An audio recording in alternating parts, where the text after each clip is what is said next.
As folks trickle in, welcome everyone to the first fall meeting. I know attendees are trickling in. If you're interested in speaking during the public session, please use the Q&A and enter your name, group affiliation, if any, and our chair will be noting it. And you'll get a turn in terms of what, if you're first, second, third, so on and so forth, when you'll be unmuted.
Where are you zooming in from this evening, Wayne?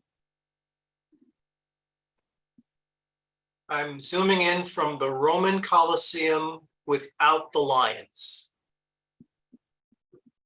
Nice.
How we looking quorum wise?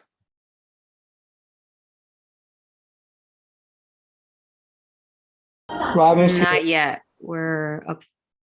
Okay, we got 20. No, we're about 5 short for quorum. Bruce. And remember, guys, some folks have already called in that they weren't able to make it. And due to the meeting being moved to a Wednesday, everyone's excused. Okay, just so you know. Thank you. Paula, can you forward me the list that you have? Just I already update the roll did call? this morning. Oh, thank you. Never mind. My fault. Nah, it's okay. There was a lot of emails going out today.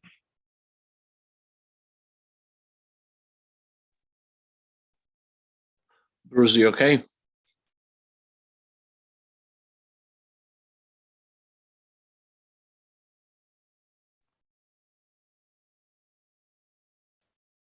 Hi, everybody.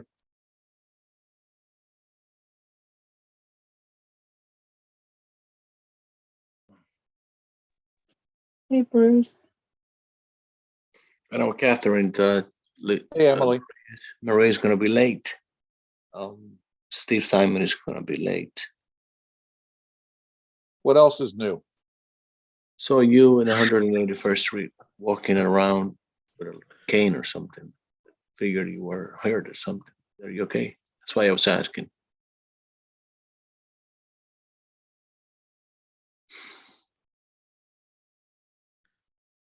No, that was my neighbor across the street, not me. He looks like me, though.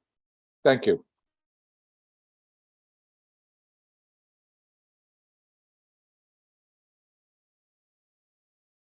I like the background, Joseph. Thank you. That's for you, Wayne.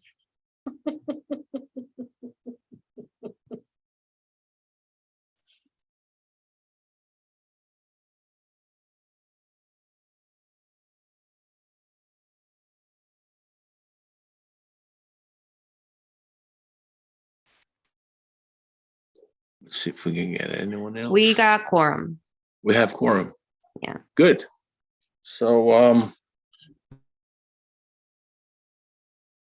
6:37.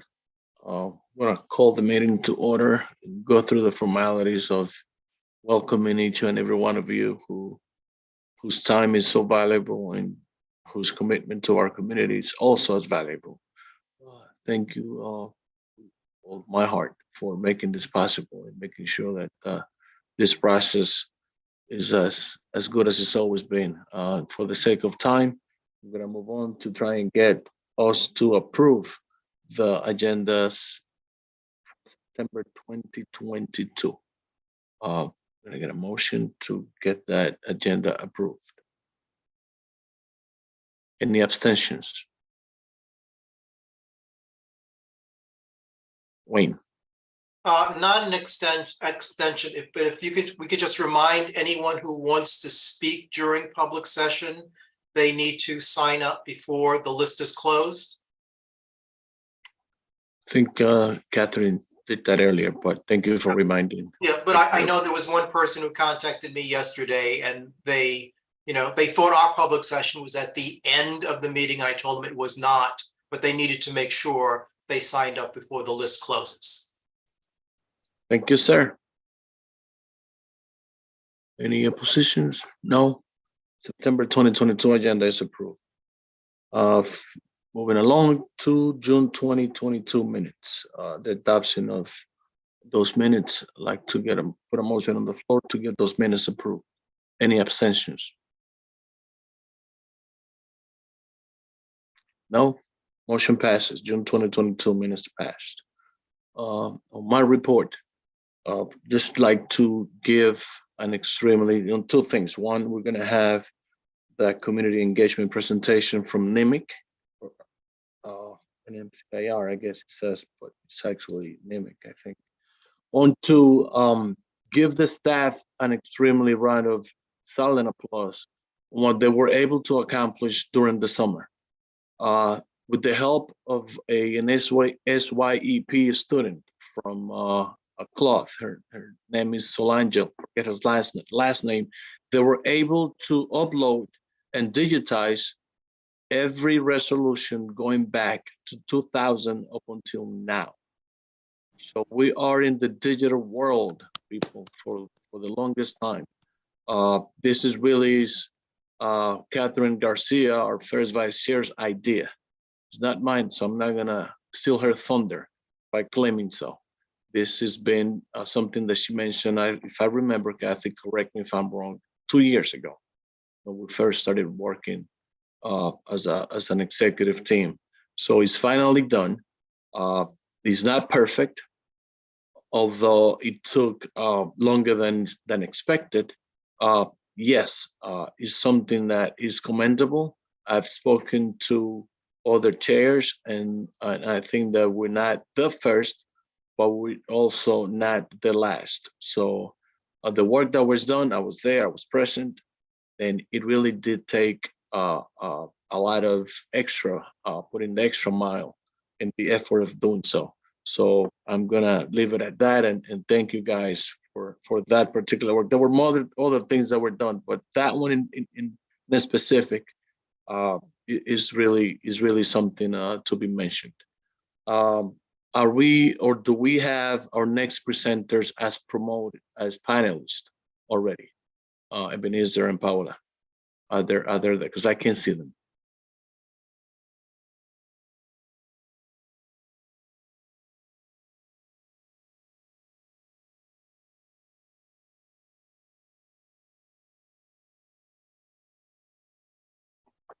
They're not.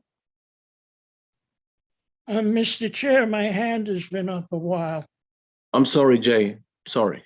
Go ahead, please.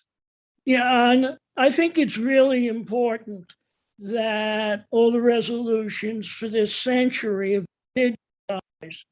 I just wanted to point out that the previous district manager had supervised the digitizing of every resolution ever passed by the board. And when I asked the district manager about it, good many years ago, he said that that particular information hadn't turned up when they moved the office to its present location.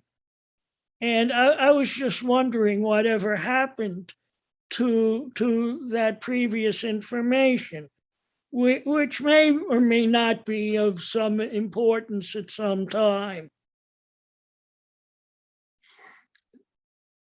If I can chime in, there were at least, we counted at least from when they moved from 167th, I think 168th to the new location, we counted at least 20 some boxes that were individually, all the resolutions taken out and then scanned and put into the website. About 20 some boxes, Jay. That much I can remember, yes. Oh, so it has been done. Yes, that's what we just great. mentioned. Yeah. Yeah. Yeah.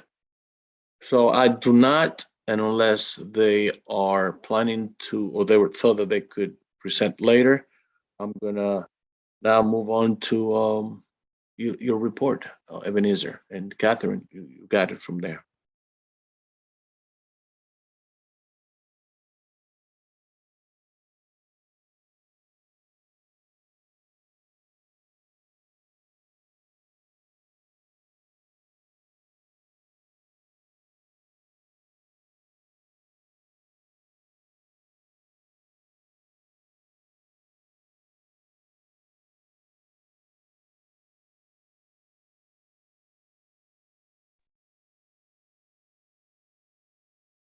Ebenezer, you are mute.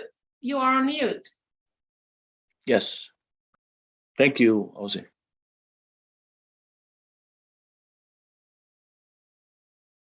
Mr. Chairman, I was trying to find out what happened. Is my turn now? Yes. Yes. Okay. Thank you, Mr. Chairman.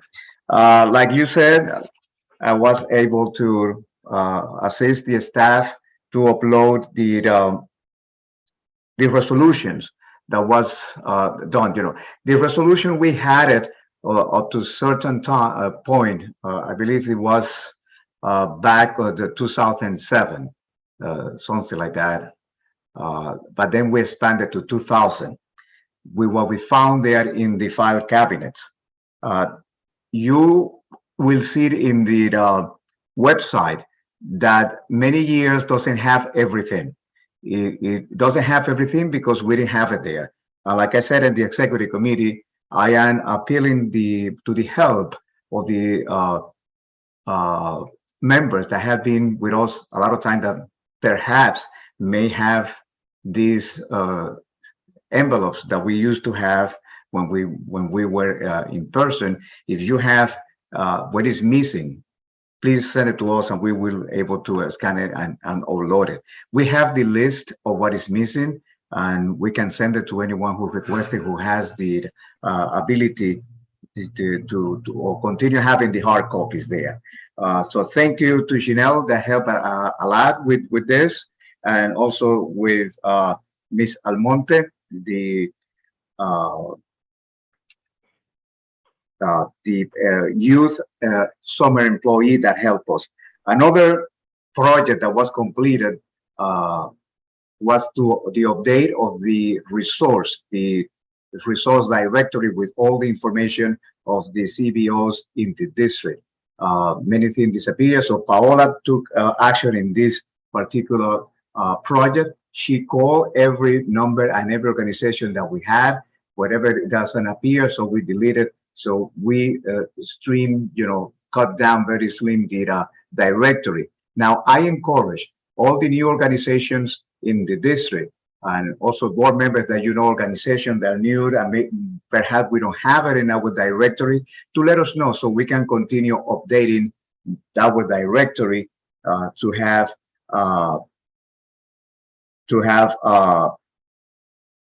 this updated.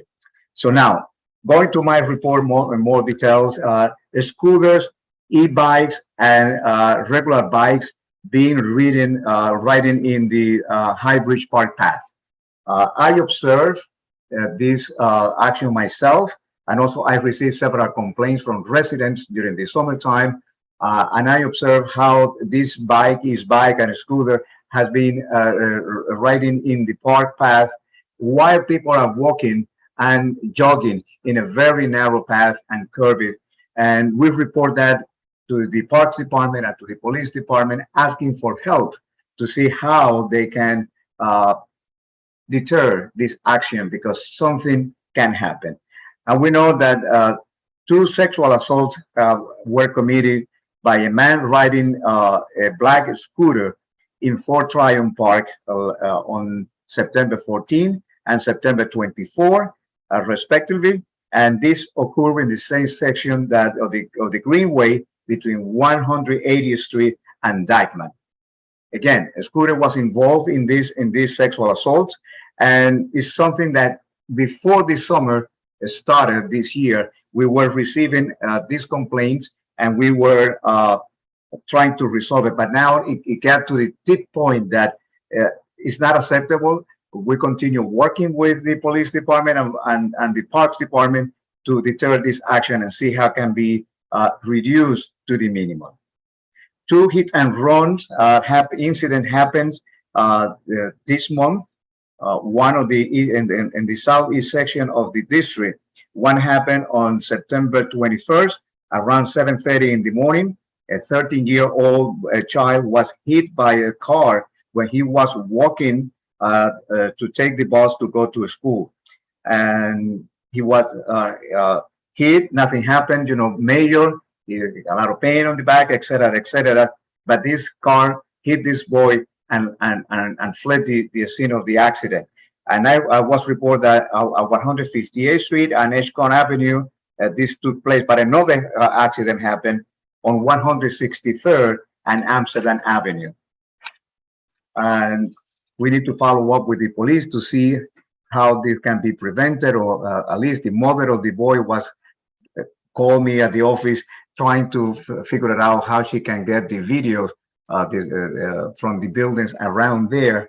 I recommend her that, go to the buildings administration to see if they can help her as soon as possible before these videos are erased by the recycling in the computer, etc., etc. Pinehorse Avenue between 180th Street and 181st Street will be closed to all traffic from October 5th to October 12th, from 9 a.m. to 4 p.m. to allow the installation on a new tab. This information we received last week and was sent out to everyone, but I just want to make sure that everyone here be aware that the Pinehorse Street between 180 and 181st will be closed for working. The entire street will be closed from the 5th to the 12th in October. An information that you may probably have, but I would like to share with everyone. The Radio Tower Hotel was opened this summer, located at 2420 Amsterdam Avenue between 180 and 181st Street. And you may recall that this site came to our board like 6, 7 years ago, requesting a variance. And you guys worked very, very hard, and that was fleshed out by the Land Use Committee that yelled a very detailed resolution to allow this construction. And finally, this project came to an end, by the inauguration of the hotel. So if you haven't seen it, I encourage you to go and take a look, because what I presented to us, the colorful bricks building, was built there exactly as it was presented to us. You have the October calendar, committee chairs. We send the October calendar to everyone. Please review it and let me know if there is any mistake or any error, any correction that need to be done to the October calendar before we send it this week to the general public, and we post it in our website. I've received some correction from Wayne. It happened, we just copy and paste what it was sent to us, and then I received the update later. So tomorrow I'm gonna do that. If any other correction need to be made to the calendar, please let me know. And finally, next month, every committee will have to go over the budget ranking exercise. We will send, before this week is over, all the materials you need to have to do your budget ranking in your committee. Thank you, thank you, thank you. This is the end of my report. Is there any question? I see Liz Reader. Liz?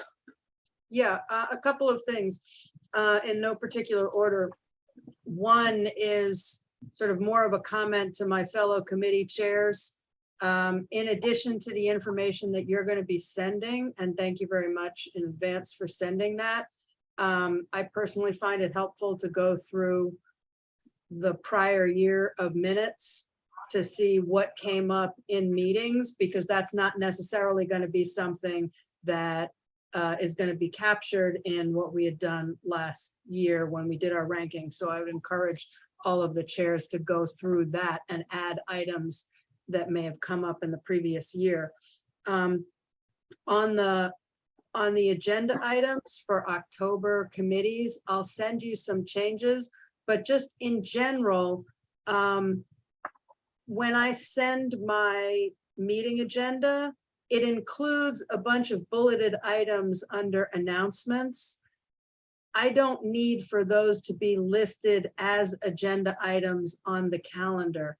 Those are just sort of notes to myself and to the committee members as to what the announcements are, but those are not agenda items. So I would like you to please stop including those as agenda items, because then the public thinks that those are going to be discussion items, and it's just like a 2-minute update, if that, as to what might have transpired since the last meeting, and it's not meant to be a discussion item, but it's the only way that I know to, transparently track that. So if you could please not include that on the agenda items when you list them on the back of the calendar. Okay, thank you for letting me know, because I found the agenda too long, but I will call you to identify with you the items that are agenda and the other ones that are not for the agenda. Thank you. Next question. You haven't finished yet? Mary Anderson.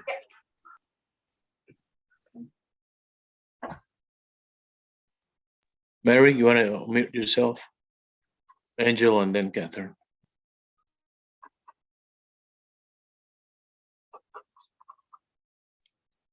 I had elbow surgery Monday, so I'm having a lot of trouble manipulating the mouse. Sorry. Question, Ebenezer.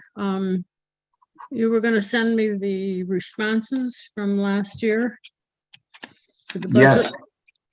Yes, I'm going to send all the material this week. Thank you. Angel?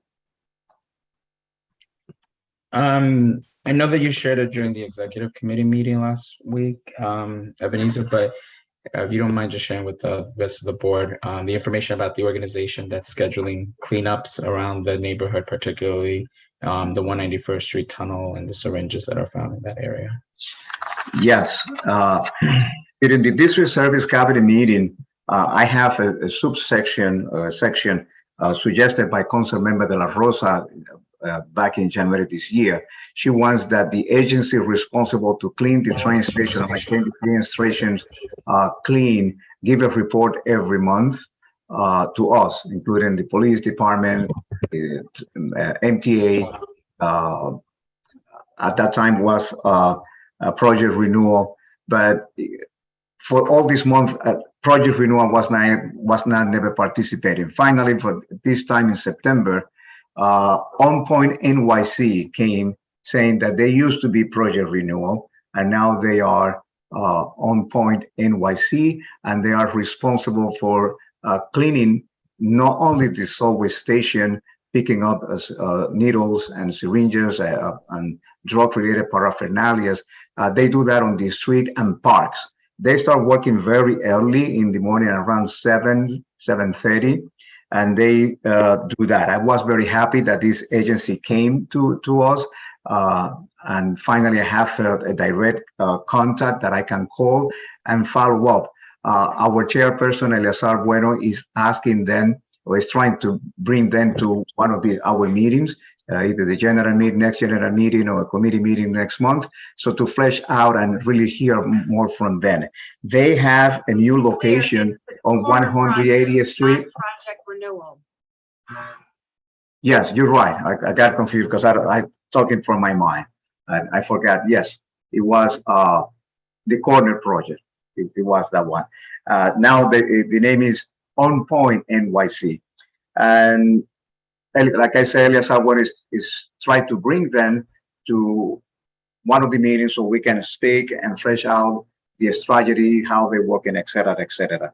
And the location they have now is on 180th Street and Amsterdam, where a hardware store used to be. They have that corner there, and they have the second floor as well. And this is a location where people can go there and use drugs under supervision.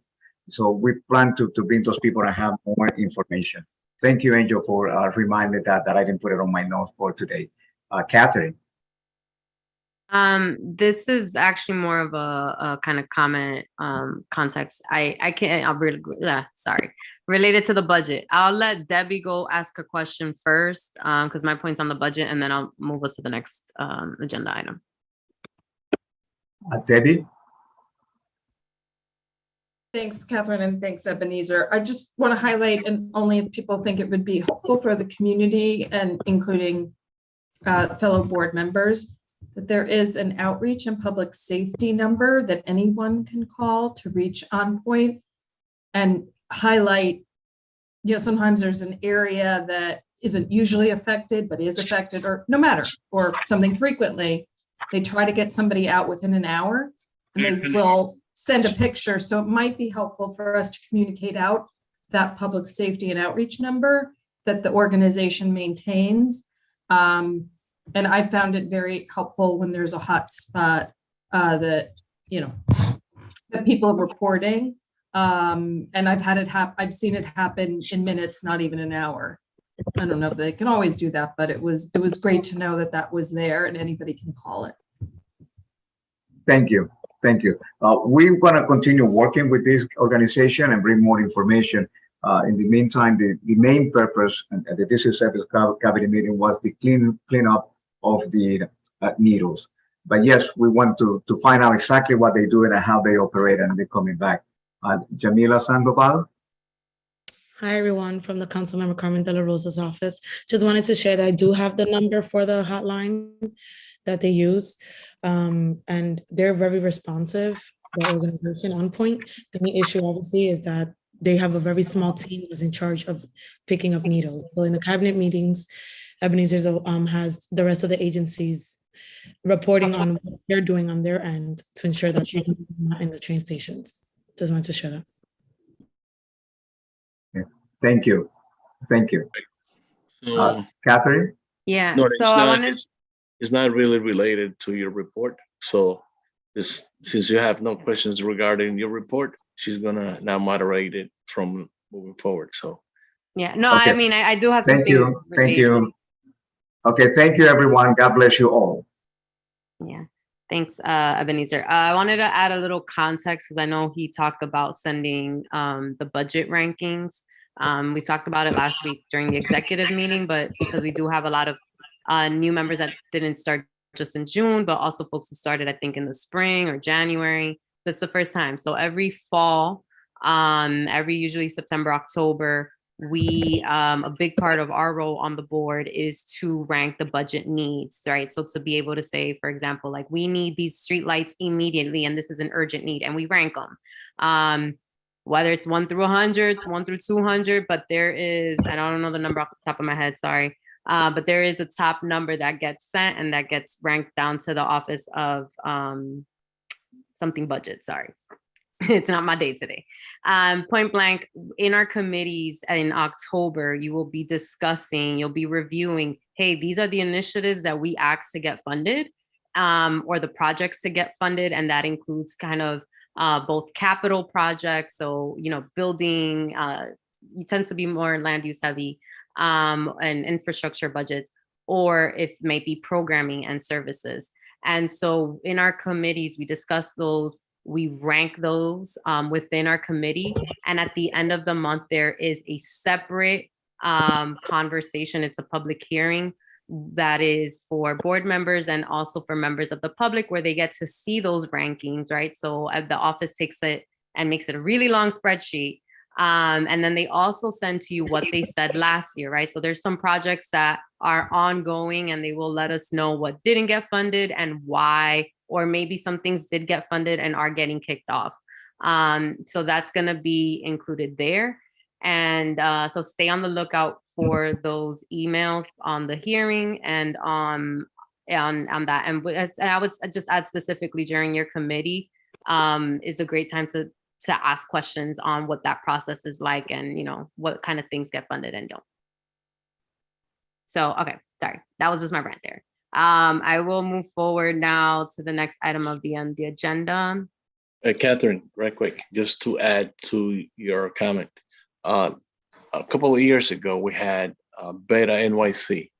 It was an agency was an offshore agency from the Manhattan Board President's office. And what they did, we were able to have them hold a live session, a live training session on this budget exercise. We are trying and get them, I know Porfirio is there, try and get to see if they have a person that is designated to walk community boards through the process.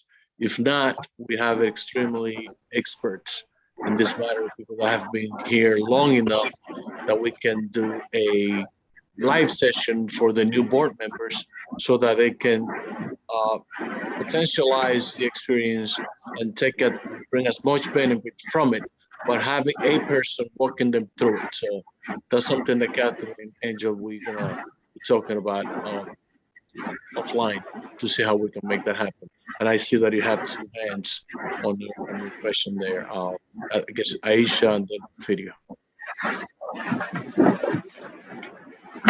Go ahead, Aisha. Can you guys hear me? No. You hear me now? Yes, we can hear you. Okay, so it's unfortunate that I feel like I'm constantly put in this position, but I actually have board members texting me right now, as well as community members asking me to speak up. I wasn't going to, but it's really baffling to me that both the chair and the second or the first vice chair are copied on an email where I made the suggestion for all board documents to be digitized and OCR readable. It's something that I introduced as chair of IT previously.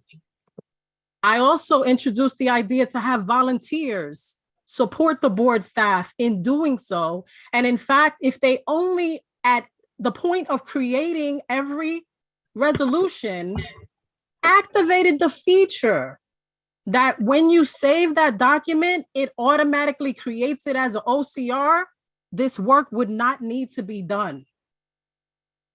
And this is in the spirit of the resolution that I have already put forward that needs to be reintroduced because the board did ask me to rework it for credit to be given to board members when they take the time and the energy to put effort into our community and the functions of our board, that they are not erased, that their work and their ideas are not attributed to other people. It is unfair. Thank you. Thank you, Aisha. I'm happy to talk about that offline because, you know, we are in the general meeting, but you are absolutely right. That's an idea that a lot of folks on the board have been talking about, not only attributable to me pushing in terms of finding vendors and making sure that summer youth as an opportunity was be able to be operationalized, but you are right. You're not the only one. Lots of us have been pushing for stuff to be online. So thank you for bringing it up. I'm gonna move this on to. I'm not the only one, but I was the first. I've been on this board for 8 years. It's something that I bring up persistently at executive committee meetings. Okay. With pushback. So thank you. Mm-hmm. Okay, I appreciate that for the historical memory. The Porfirio had clarifications on the training, I think it was. It was very simple. I just wanted to say that if you, Catherine and Ebenezer, if you needed to reach out to me, we could make arrangements to have a training session specific to your board. However, we will be offering training sessions moving forward for all community boards, and that's in the works right now. We will make that announcement in the future. Perfect. Thank you, Porfirio. Okay, so we're gonna move on to the next part of the agenda, which is the elected officials reports. So I got a couple folks as I saw them come in. We're gonna start with Joe Dallis from Senator Jackson's office. Hi, everyone. I'm Joe Dallis, Deputy Staff for State Senator Robert Jackson's office. We hope everyone is having a good start to the fall season. Our office has been very busy helping constituents with housing matters, unemployment, and a variety of other issues. If you need assistance, please feel free to reach us at 212-544-0173, or you can email jackson@nysenate.gov. We're closely monitoring the influx of asylum seekers and are working with the city to get additional temporary space for them. Moving on to legislation, a version of the Class Size Matters bill, which Senator Jackson had originally introduced and had been championing for years, finally was signed into law. This bill will reduce class sizes in New York City public schools over the next 5 years. Leonie Hameson from Class Size Matters, who helped author the bill, honored the senator with their most prestigious award earlier this summer. And as he has done for several decades, Senator Jackson will continue to fight alongside parents and advocates for the very best education for our children. In September, our bill 9370 was signed into law, which will support families and victims of September 11th. Many 9/11 rescue and recovery workers, develop respiratory symptoms and pulmonary diseases due to the dust clouds. Changes to the workers' compensation law will ensure that more recovery workers are able to be compensated. And then in terms of events, on October 13, we'll be co-hosting a landlord harassment clinic with MLS Manhattan Legal Services. We will be sure to forward the flyer to CB12 when that is finalized. And we will also be hosting local voter registration drive soon with the local Girl Scout troops. And finally, our current District 31 will be changing January 2023 due to redistricting. It will include parts of the West Bronx and Riverdale, in addition to the current areas we cover, Washington Heights, Inwood, and Marble Hill. The senator has been attending several meetings with stakeholders to learn or continue to learn about this. Any questions? Perfect. I see one hand. Kimberly McCoy. Hi, I was just wondering about the reduced class size bill. I was just wondering, what is the max now since it has been implemented? Thank you, Kimberly. I don't have that on hand, and I don't recall that. So I can, if you're okay with providing your email address or your, I'm not gonna say phone number because we're not general and it's been recorded, but my email address is Moran, MORAN, @nysenate.gov. You can send me an email there. I'll be sure to provide the information. Moran, MORAN at nysenate.gov. Thank you. Yeah, go ahead, Liz.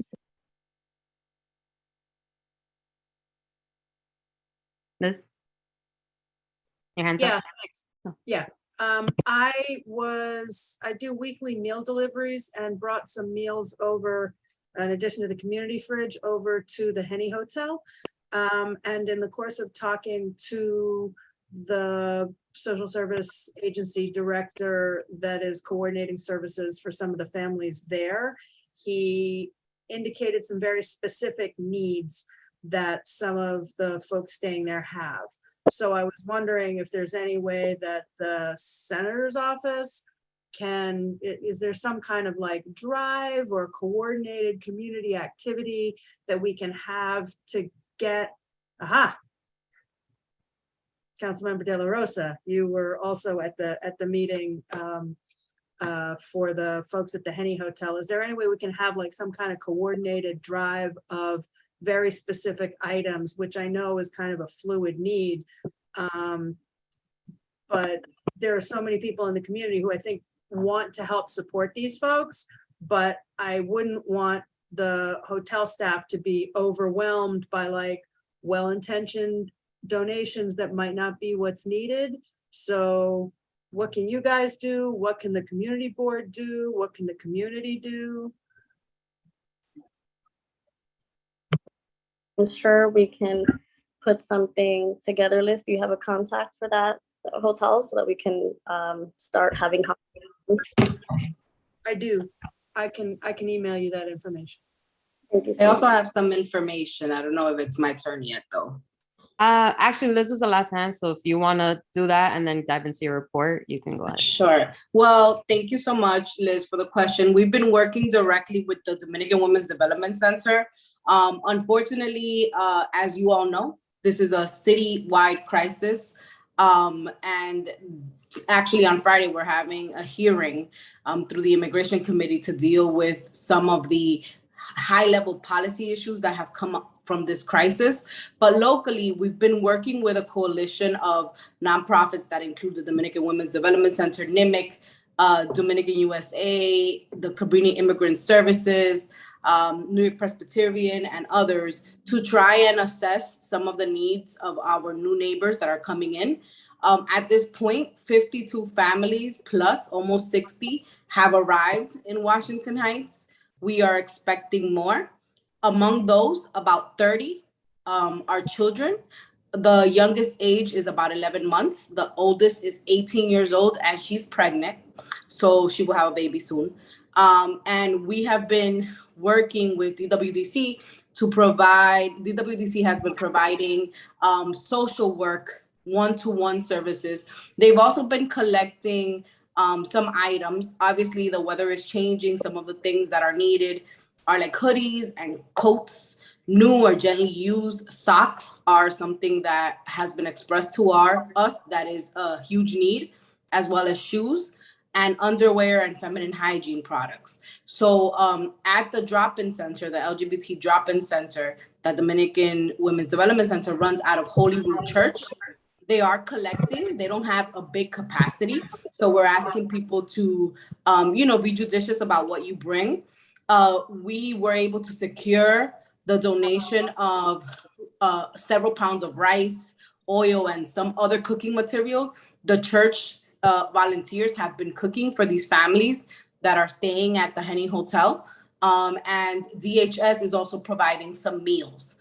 So at this point, I think the best point of contact right now, Liz, is probably through the Dominican Women's Development Center. I do know that there is a local group that is looking to put together a drive, but it's not quite baked yet.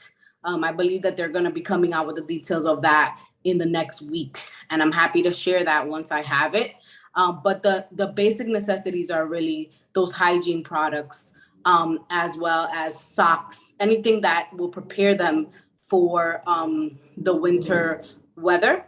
I'm also proud that New York Presbyterian has also stepped up and has been vaccinating all of the children so that they can be enrolled in our schools. Our superintendent, Manny Ramirez, made it his business to go directly to the shelter and matriculate all of the kids. Most of the kids that are younger are being split between PS 143, PS 132 Juan Pablo Duarte School, and the bigger kids are in the Law and Public Justice school at George Washington campus. So another mechanism would also be to reach out to those schools and see if the parent coordinators or the principals know direct needs that those students may have. So I hope that answered your question. Did it, Liz? Are you good with that?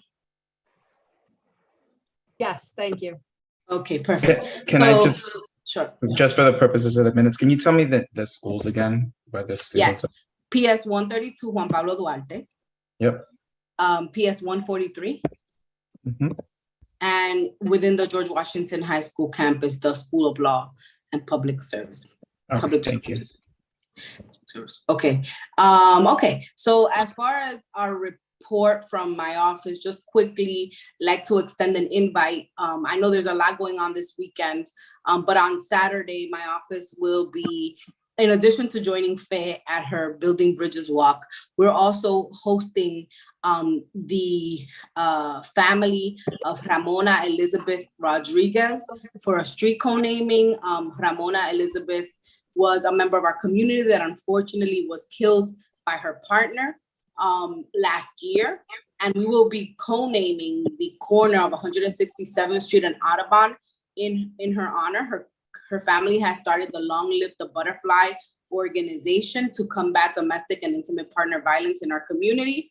We are kicking off the Shine the Light walk with the DA's office, as we do every year, at 1 o'clock on 175th and Broadway, and then hosting the co-naming at 2 p.m. on the corner. The march will end at the co-naming on 167th Street and Audubon. So we hope that you will join us and, obviously extend the invitation to anyone who would like to stand up against acts of violence in our community, especially intimate partner violence that continues to be a plague that we see all over the city, but in our community continues to be something that we kind of have to break the stigma around. In that same vein, unfortunately, many of you have heard about the attacks that have gone on at Fort Washington Park. There is some confusion. It's not Fort Tryon Park, it's Fort Washington Park, which is a bike path, that is it's a bike path. It's not within the Fort Washington Park, Fort Tryon Park.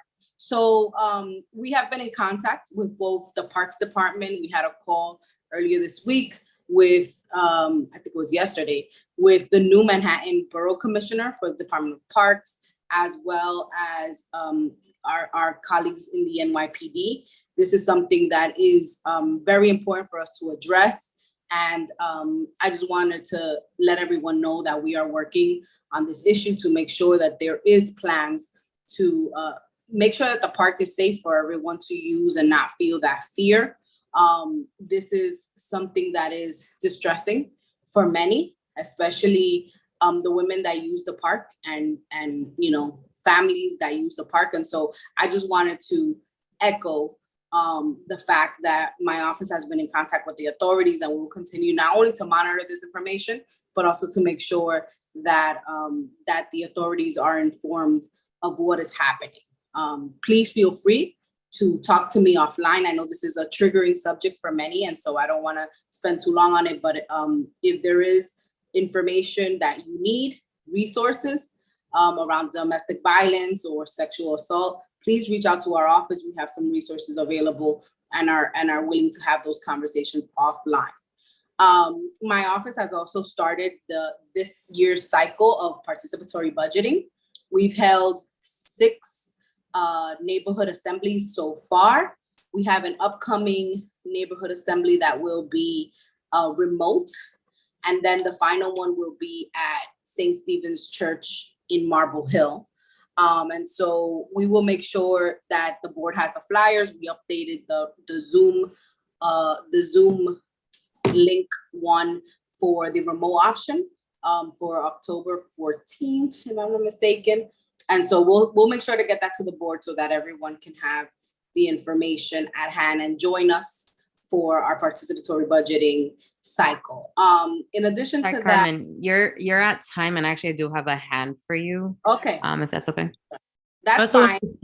It's I just want, October 13th is the virtual, and October 15th is our Marble Hill location. okay, there you go. So it's a 13th. Okay, so I mean, you know, our office is here. We're on 177th Street in Wadsworth. Please do follow us on social media. We have updates on the legislative work that is happening downtown, as well as some upcoming community events. We're also going to be hosting a sanitation town hall in October. We hope that the board will join us as a co-sponsor as well. And the commissioner for sanitation is already confirmed to come up. It'll be on October 18th. More information on that to come, but I'll take questions now just so that. Thank you. Barbara, go ahead. Can I be heard? Yes, we hear you. Okay, thank you. Carmen, yes. Thank you for the initiative on the, I saw on Facebook actually, on the immigrants from the border that are arriving here. You mentioned that the schools that they were, especially the high school, in the George Washington campus, that students were being referred to. Would not a better choice be the school on 163rd Street, which is specifically geared to arriving immigrants and ESL needs? I just put that out to you, not necessarily to discuss now, but for your staff to look into that, because that school is Yesenia De La Rosa yes. Is the principal there, and is specifically for arriving immigrant students who don't speak English. So I bring that up. The other question is how many, I was rather distressed when I saw in New York One today about this tent city that's being put up in the Bronx. What is the plan? Do you have any sense of the plan, especially in our community? When you say more will be arriving, what is the tentative plan, that you foresee? Yes, so the tent city, I am actually opposed to that idea. Yes, me too. That is a proposal that is coming out of the mayor's office to create weatherized tents at Orchard Beach as a first point of contact for many of these families. As you can imagine, many of them travel many, many miles, many, many days, weeks, months to get here. And our shelter system, understandably, is overwhelmed. And so my understanding of this tent proposal is that this will be a point of contact for the first 48 to 72 hours for some of these families, where they will be assessed and then placed into other shelters across the city. So it's kind of to give a reprieve to the shelter system that right now is overwhelmed. But like I said, we are having a hearing on Friday at the City Council and the Immigration Committee, and we look forward to digging in on this proposal and others. And just for the sake of time, we got Luana, Isidro, and Jay, and we'll be moving on. Sure. I'm here. Hi, Carmen. How are you? I'm good. How are you? This is a question for you, but also for the rest of the board. And I don't know, forgive me if this is poor timing, but is there any talk about the victims of Hurricane Fiona? Because it has affected members of our community, being that this is a largely, as everybody knows, a largely Dominican community. So I was just wondering if you or anybody present, like I said, I'm just going to go on you because you're the council member. Yes. But if you can provide any resources or information for collection centers, I would really appreciate it. For sure. There's a lot going on with Hurricane Fiona. I didn't mention that in my opening because I got all caught up with the other stuff that's going on locally. But there are right now one physical location next to Congressman Espaillat's office where you can drop off donations for Hurricane Fiona as far as material donations, right? We held a telethon in conjunction with the Hispanic Federations and a coalition of labor unions and organizations on Monday night. And so the Hispanic Federation has made itself available for donations. You can go to HispanicFederation.org/donate, and you can click down and choose where you want to donate. You can donate to Puerto Rico, you can donate to Dominican Republic, and those donations will be given directly to the affected islands. There's also a cargo shipping location in the Bronx called Salcedo Cargo Express. They are specifically collecting donations for the Dominican Republic in the Bronx side. And then 809 Cirilo Moronta has turned 809 into a collection site as well, where people can go in and leave donations for the Dominican Republic as well.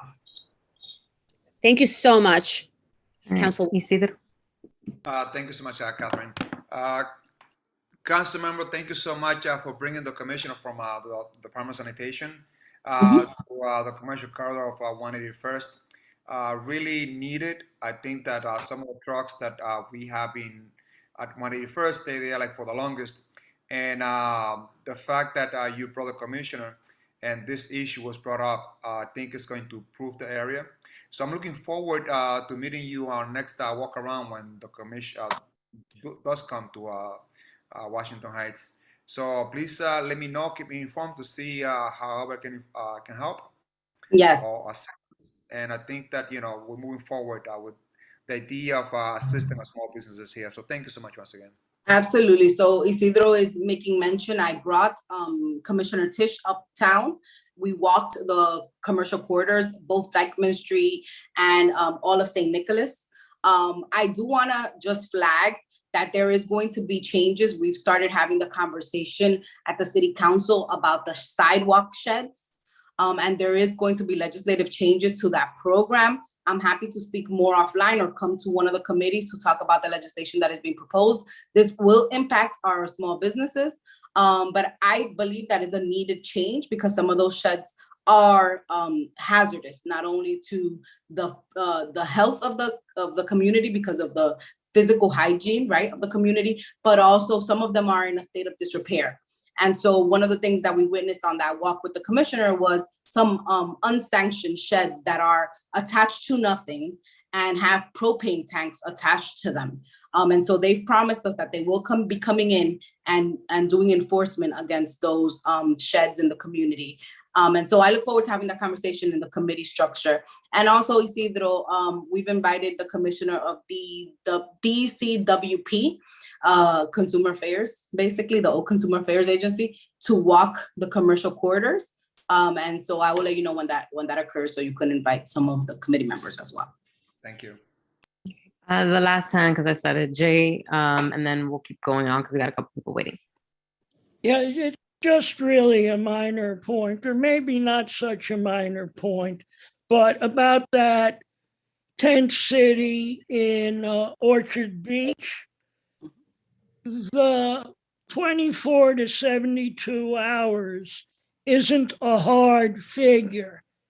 And the mayor's office has indicated they might extend the stay. And I'd like to point out it's a tent. And the weather is going to get cold real soon. And I don't think Orchard Beach is a great location. And from the picture I saw, there wasn't much space between the beds at all.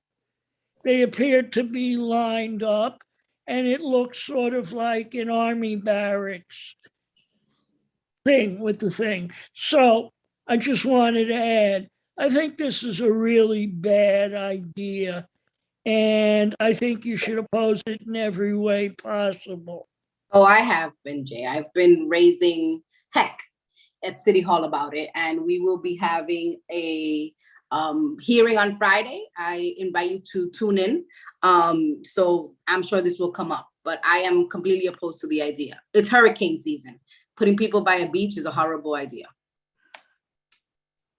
Okay, thank you, Carmen. Thank you, everyone. We're gonna move on to Lori, Wendy, and then I do see Evelyn from the comptroller's office, so we'll get to you after them. Okay, good evening. Good evening. Really lovely to see everybody. I just want to share with you the Congressman has been hosting regular coffee with your congressman on mostly Saturdays, occasionally Sundays. And please keep abreast of his social media to learn about the one that'll be closest to you. They'll be happening in all the communities that comprise District 13. Also, we are starting flu shot clinics. They will be beginning on Friday, October 14th in the Bronx, and there will be 2 in each community, Bronx, Harlem, Washington Heights, Inwood. Again, please check the social media. With regard to the corner project, I have the number if folks want to get their phones at the ready. This is a public safety number that you can call. And like my colleague Debbie Nabavian, I was also really impressed by how quickly they responded to constituents' concerns about piles of used needles. The number is 718-415-3708. They are remarkably responsive. On Saturday, October 15th at 3 p.m., the Congressman is going to be hosting his Hispanic Heritage Month event. This will be at the beautifully florally bedecked Dyckman Plaza. And again, please check our social media for more information about that. I wanted to share some information with you with regard to 2 things. One in particular, the Hispanic Caucus's recent roundtable on voting rights. And at this event, the Congressman said the following: protecting basic freedoms such as voting rights should not be partisan. Voting rights are fundamental rights protected by our Constitution. As Chief Justice Earl Warren explained in Reynolds versus Sims, the right to vote is preservative of other rights and liberties. We are now experiencing a crisis in voting rights that is buckling the foundation of our democratic process. We cannot allow this to happen. Congress has a responsibility to uphold its most basic constitutional responsibilities. Latino voters, Black voters, women voters have a voice, and we all have a stake in every issue. Our fight to ensure voter protections is critical, and we must ensure that their voices will be heard. I also want to share with you that the Congressman hosted a remarkable conference. It's called the CCNY-based Wrangle Workforce Initiative, and it came about because of his making sure to give the project $1.5 million in federal funding, which was matched by state funding and other monies from the city. This is a brainchild of our former Congressman, Charles Wrangle, who is passionate about seeing that his old congressional district should have the latest in infrastructure education for inner city students of all kinds, and they should be able to compete on the playing field with people from more comfortable, shall we say, more comfortable backgrounds. And that's basically it. Happy to take any questions. Perfect. Thank you, Lori. I do not see any questions, but thank you for the report.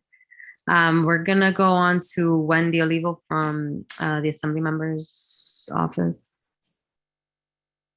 Is she here? She's still here? I think she's gone. All right.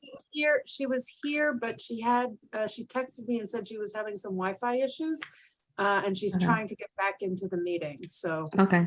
Well, we'll go on to.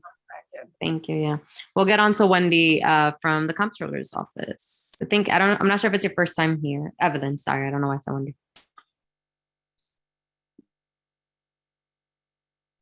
Hello. May I? Yeah, go ahead. So right. Usually if it's your first time, folks get 3 minutes. It's not my first time, but my name is Evelyn Collado. As many of you already know me. I'm the Manhattan Borough Director for New York City Comptroller Brad Lander, and it's a pleasure to be here as always. So I have a series of updates. I'd like to start with what happened over the summer. We conducted a series of audits at NYCHA development sites to sort of inform an audit that our office will be conducting later this fall. We call it, resident power audits. And as part of the information that we uncover, we find out that over 60% of NYCHA housing developments doors are broken or unlocked all the time. This is a jump of almost 25% from the year 2018. And those findings will go to inform the recommendations that our office will put together as part of that audit. I also like to report on, our efforts in terms of ESG bonds. The comptroller has added his voice to a number of electeds that have come forward against some states' effort to sort of penalize corporations that are following environmental conscious investments and policies. And as part of that, jointly with the mayor, our office has announced that the city will be investing over $400 million on environmental and social investment municipal bonds. This is part of the entire effort. We have also reached out to BlackRock, which is the largest asset management corporation in the country, and they hold a large percentage of the investments of city employee pensions in New York City, and we have requested that they clarify their stance on their, zero emission goals, as they have been sort of backtracking on their public commitments to, take environmental risk as part of their, portfolio investment risks. We also have been working with credit card companies on creating a merchant code for sellers of guns and ammunition so that we can better track these purchases. Many of the guns that end up in the black market were, legal at some point. We have also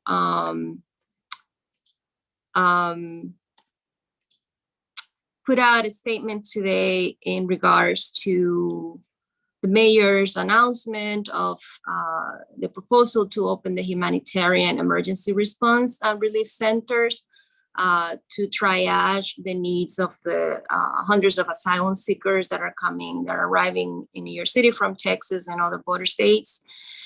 It is the commitment of the mayor that this will not be shelters. This will be places where people will be triaged, and we have, as part of our responsibility for signing off on emergency procurement, we have moved ahead and agreed that this is the best plan. So we have authorized emergency procurement, as long as, families with children are not staying overnight in congregate settings as part of this program.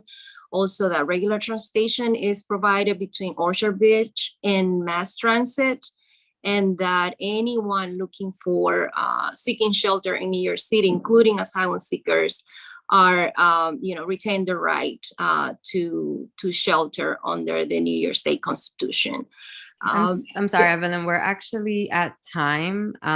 We do have a hand for you though. So if you want to Well, let me wrap that quickly point up wrap again. up. We also, I want to also announce that we have recouped nearly $3 million in unpaid wage settlements that remain unclaimed. So if anyone have been involved in any type of claim with the city for unpaid wages, or if you want to share this also with the community, they can go online and look up their names. Like the list include names and and then they can find out how much money they can recoup. This is money that is ready to be claimed. It's $3 million for over 1,300 workers. We also, as part of the Clear the Backlog initiative for the mayor's office, have also released over $4 billion in contracting, funding.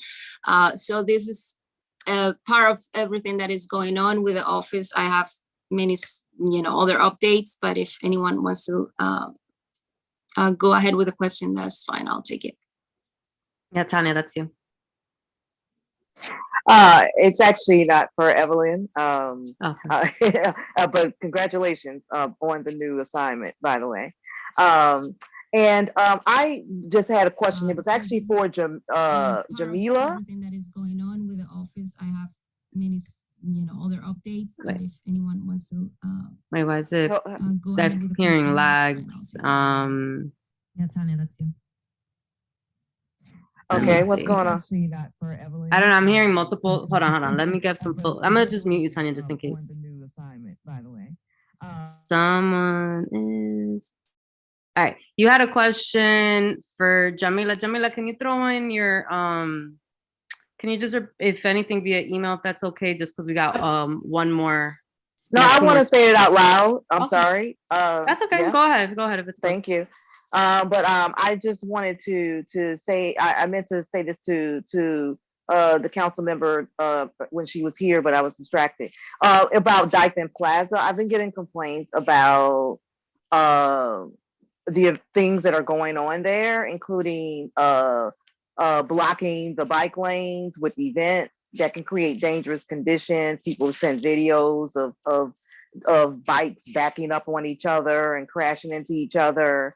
And also really questions about permitted or unpermitted events, some of which are really loud or disruptive to the people who reside in that particular area.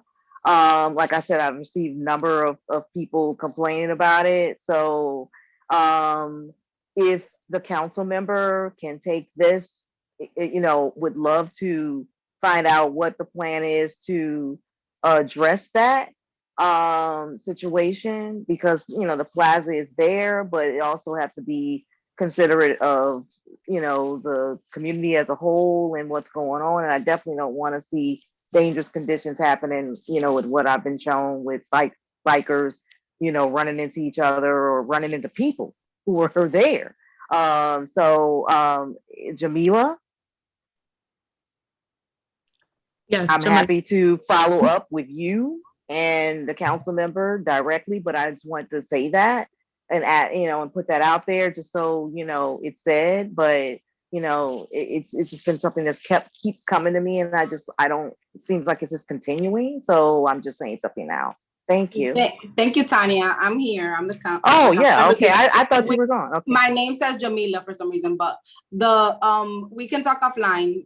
We've Yeah. gotten some concerns as well. I think that we need to revisit the agreements on the use of the space there and what it's used for. But I also do understand that this is something that the businesses have some arrangement to run. And then there is another organization that's an operator that also has some responsibilities there. So my office has been tracking sort of who's responsible for what. And we've been working with the businesses to try and create like a public announcement about what are the activities that are there and who has responsibility over what.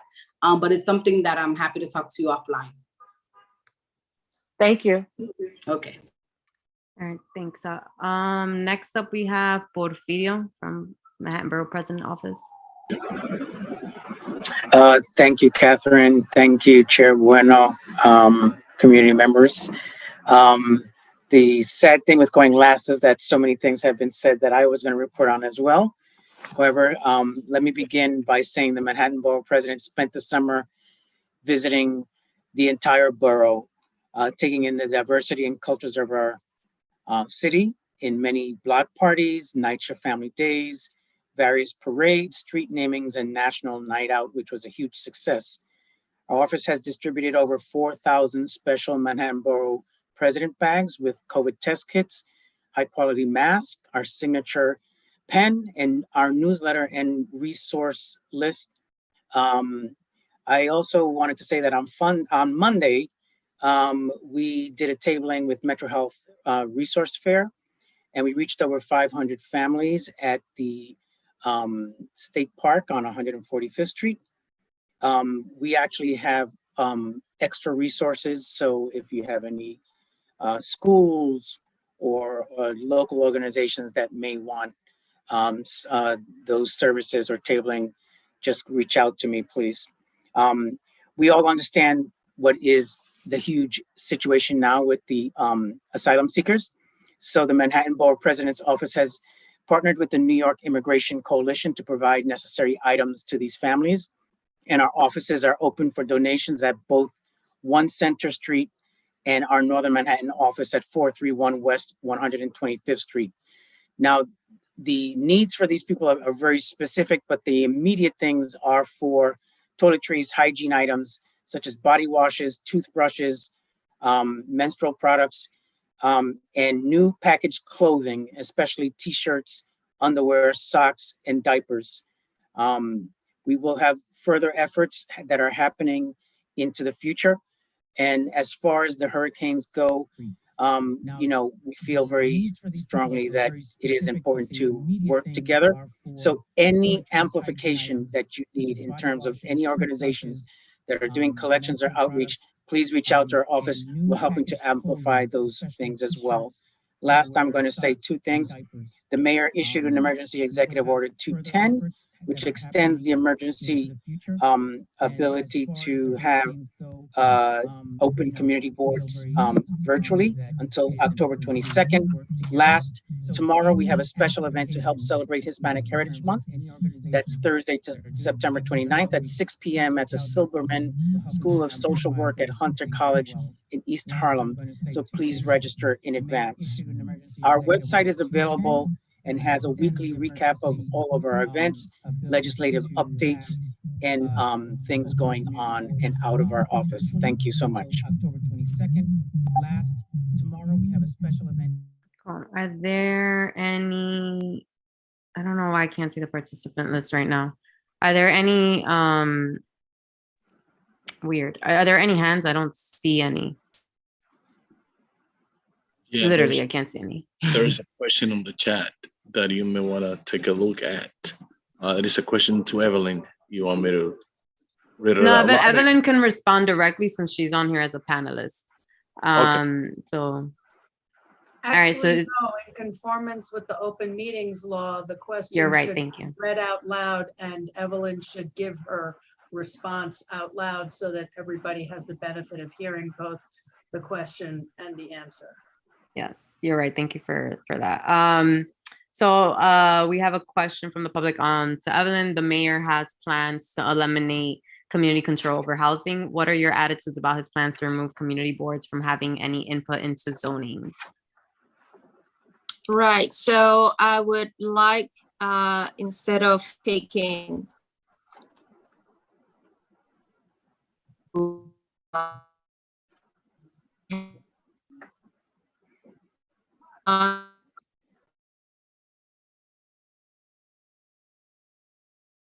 Is she frozen on everyone's? Yeah, she's frozen. Yes. Okay. And Evan, if you can turn off your camera. She's getting some connection issues. Your audio's cutting off, Evelyn. If you turn off your camera, you may have enough bandwidth that we can hear your audio. Yeah, maybe. Yeah, my camera is off. There you go. Now we can hear you're you good. now.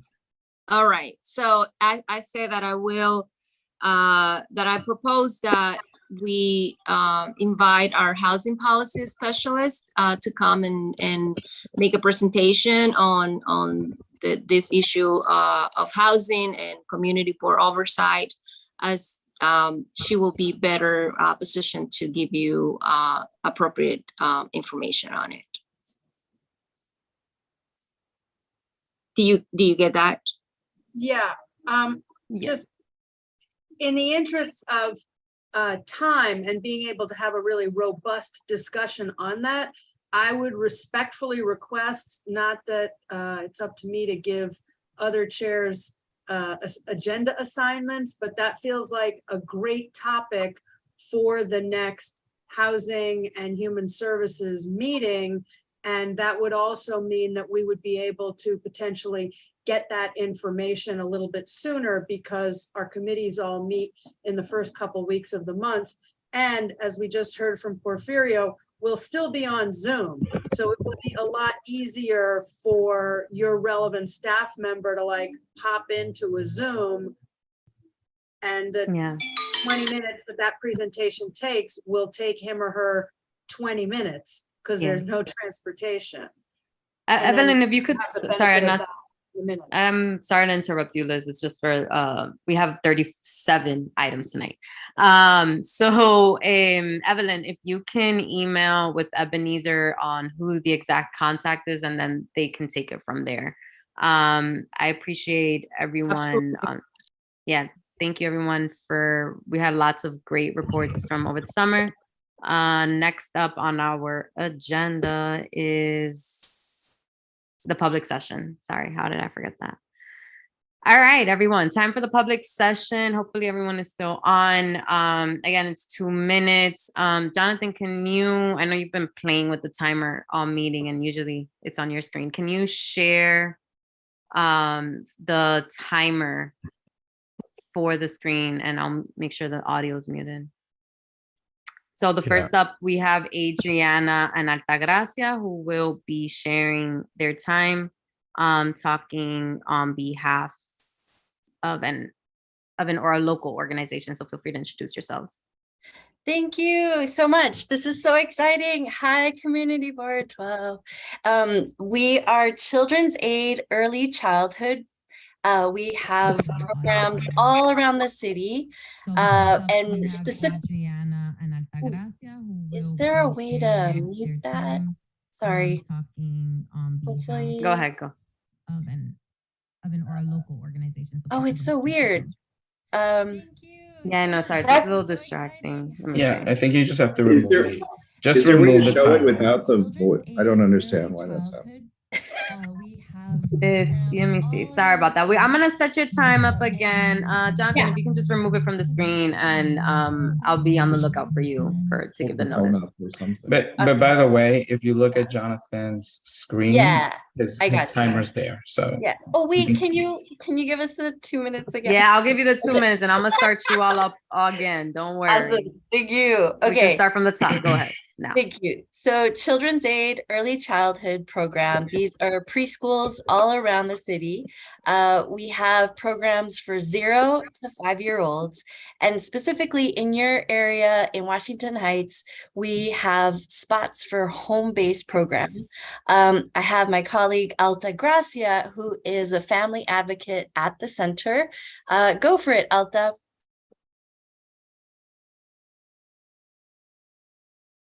Oh, she might be not there. I'll keep going. So we have a home-based program that has family advocates and home-based teachers come to the homes so that they can start development with the family and the kiddo early on to get them ready for the classroom.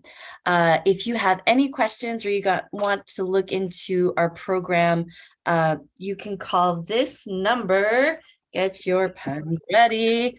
212-544-0221. And I'll say that again later. Again, this is Children's Aid Early Childhood Program. We're trying to get as many kiddos in our programs as possible, because they are day-long programs that allow kiddos to get into a learning headspace. We use play as a way of teaching, and we are open to all families, including the asylum seekers, which we're starting to see a few of. So thank you for addressing that today at this meeting. I think that's it. I think that's all I want to say. I'll give you our phone number one more time. And she actually has a direct line, 347-708-7829. That's her direct number. Altagracia Early Childhood Program, 347-708-7829. If there are any organizations on the line that have families that are looking for a place to put their kiddos, give us a ring. We know there's a lot of families that are asylum seekers that are going to start looking for jobs and so forth, and they're living in shelters.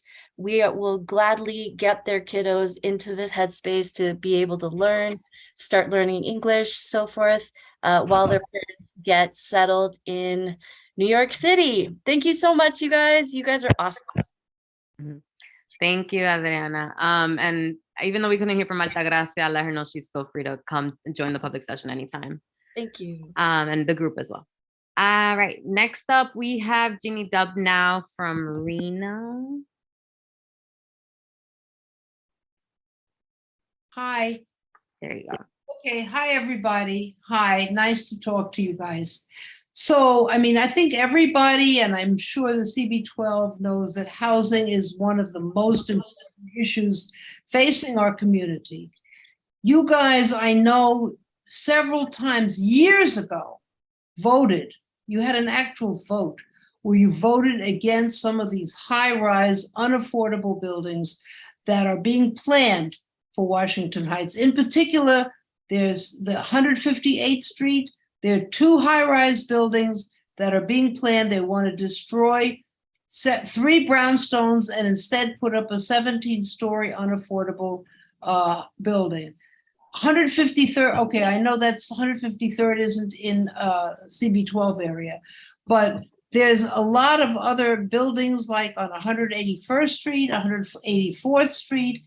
There are many, many buildings that are standing there 100% empty, and they're desperate need for help. So what we're planning, and this is not just Rena, can I show it to people? Do you see it? No, you'd have to share the screen, and I'm not sure you, let me see. Do you have a flyer? Is that what it is? Oh, sorry. Jeannie, sorry, you went on mute again. We wouldn't be able to share a flyer at this time, but we can definitely disseminate it. And then, of course, during committee meetings. So it's March, I'm reading from it. March to Save Uptown. Alto Manhattan is not for sale. Affordable rents, no more evictions. So October 15th at 11 o'clock, we're having a long march. Oh, I'm showing you. You're seeing it now. Thank you, or at least part of it. It's here on my screen. I'm trying to get the whole thing to fit, but I can't. Oh, thank you, Jumi. I'll spotlight. Oh, Jumi has it. So we're starting at 135th Street and St. Nicholas, because we're going all the way from sort of West Harlem, and we're walking up to 145th. Then we're coming up to Broadway, and we're going to 157th. At 157th, we're going to stop for a little while, and we're going to talk about there's an abolitionist house, a house where an abolitionist lived. I think you mostly know, 857 Riverside. That is also being slated to be destroyed, and the history destroyed, and to put up I think it's a 13-story high-rise. That has not started yet, thank God. And then we're going to walk up Broadway to 181st Street, and we're going to go to 184th and St. Nick, and we're going to watch this horrible, huge, empty building that's standing there. There's nothing wrong with it as far as I know. and it's empty and it needs people, but the private real estate that owns it is just holding it now. We don't know what for. So we'd like the community board, especially since you've already taken a very great stand against this, to join us and to help us spread the word. Thank you so much, Jeannie and Jumi, for sharing the flyer. Feel free to also email it to the board office as well, Jeannie. So what should I do? Email it? Yeah. It's on the same website. Actually, and I think I have your email. I can send it over. Okay, On the same website, you can find it there. Okay. Catherine, just for your reference, the board office already has that flyer digitally. I sent it to them. Okay, thank Great. you, Wayne, for that then. Great, thank you. All right, and last but not least, we have Emma Roberts.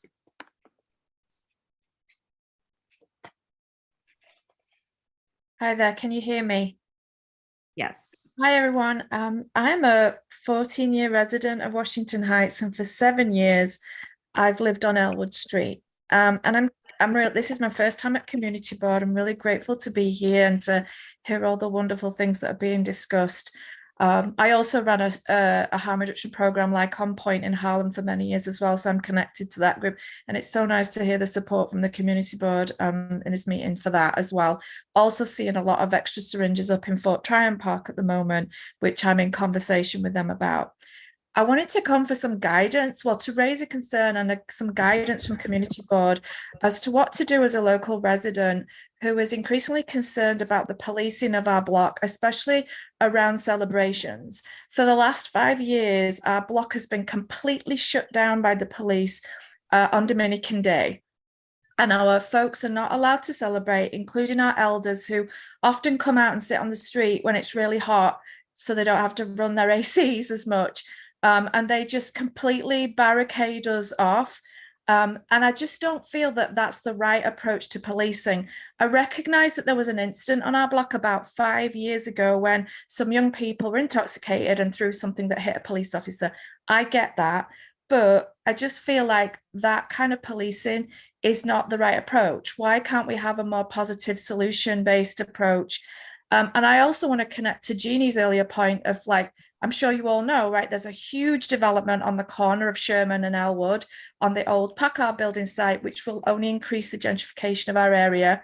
I also identify as a white gentrifier. As you can tell, I'm not American, I'm from the UK, but I've lived here for many years and I want to be a responsible gentrifier. And I've spoke to many of my neighbors who are older, I've known for many years, and they've just fed up with the way that we're being policed. So I just wanted to ask for guidance on where do we go next as residents if we want to raise this issue, but also work collaboratively on public safety to have a different solution to this. So I'd really appreciate support and guidance in how to approach that.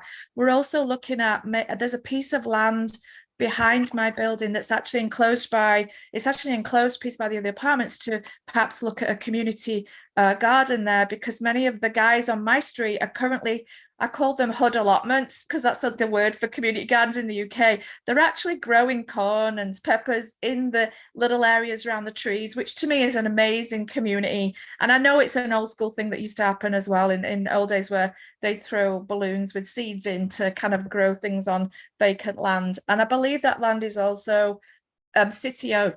It's not owned by our management company. So just looking for some guidance really and some direction on how to kind of follow up on those things. Perfect. Oh, I'm right on time. Thank you so much, Emma. First off, welcome to Community Board 12. Glad you're able to be on this call tonight. It's the first meeting of the fall session. And of course, in the larger community, we do have a public safety committee. I encourage you to check out on our website, the calendar gets updated every single month. And these are still virtual. Down the road will be hybrid. But to your point, in the last few months as a board, we've really been, or not even the last few months, in the last few years, I should say, really, we've been talking about what does public safety mean traditionally. And honestly, in the past, it really was mostly kind of crime stat reports from the NYPD. And then, I think collectively and reflecting what a lot of other community groups have been doing, not just boards, is really looking at what does public safety actually mean and what does that include. So definitely I would say check out and join those meetings along with other ones because they're all intersectional conversations. And then 2 is that we are having our budget hearing in, it's going to be on the calendar, but a lot of the projects that you were talking about are items that we ask for the city to fund. And that is a meeting that is open to anyone from the community. So you can go to the committee meeting, you could go to the hearing and be able to be a consistent participant and still from your phone at home. So really accessible. Thanks so much for that. Yeah. I saw, oh, Maria's here. We got Liz got a quick point. Yeah, ahead, I just Liz. Yeah. precinct community councils, but I bet that's what Maria's gonna say, so. Correct. But should I go ahead and? Maria, you can share the precinct council. Yes. Yeah. No, I just want to alert all of the people who are on this call, on this meeting, that we do have, especially in Community Board 12, a precinct of 33rd and 34, which are, we hold meetings every month. We invite everybody that give us information that wants to be involved in security and police work. And not only do we have monthly meetings, but also we have meetings by sectors.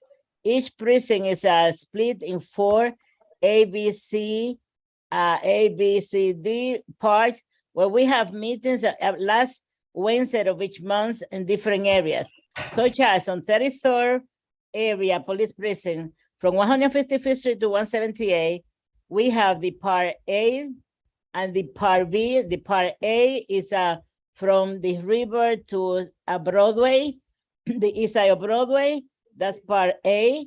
The part B is from Broadway, the west side of Broadway to the river, from 155th Street to 165th Street.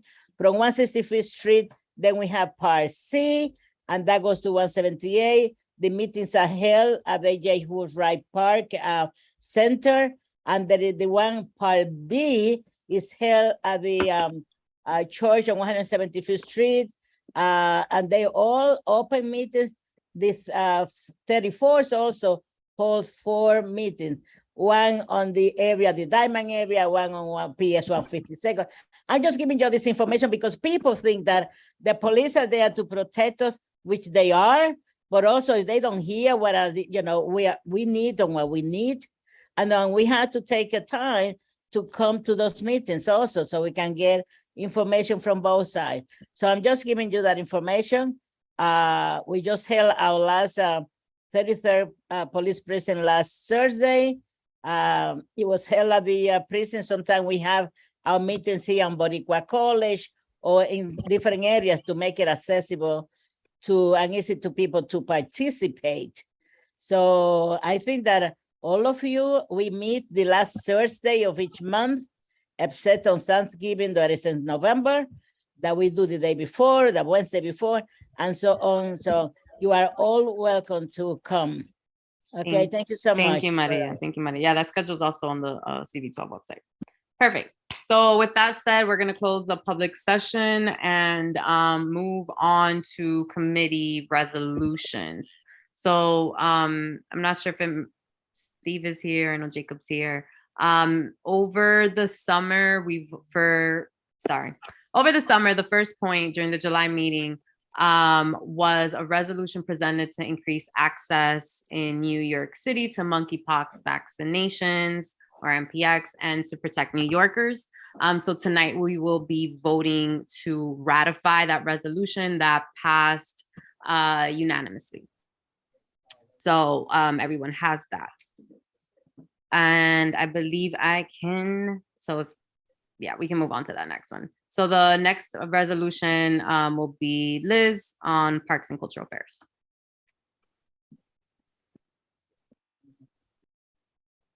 Thank you. Sorry. Before I present my reso, just a couple of notes about what's going on in the world of Parks and Cultural Affairs.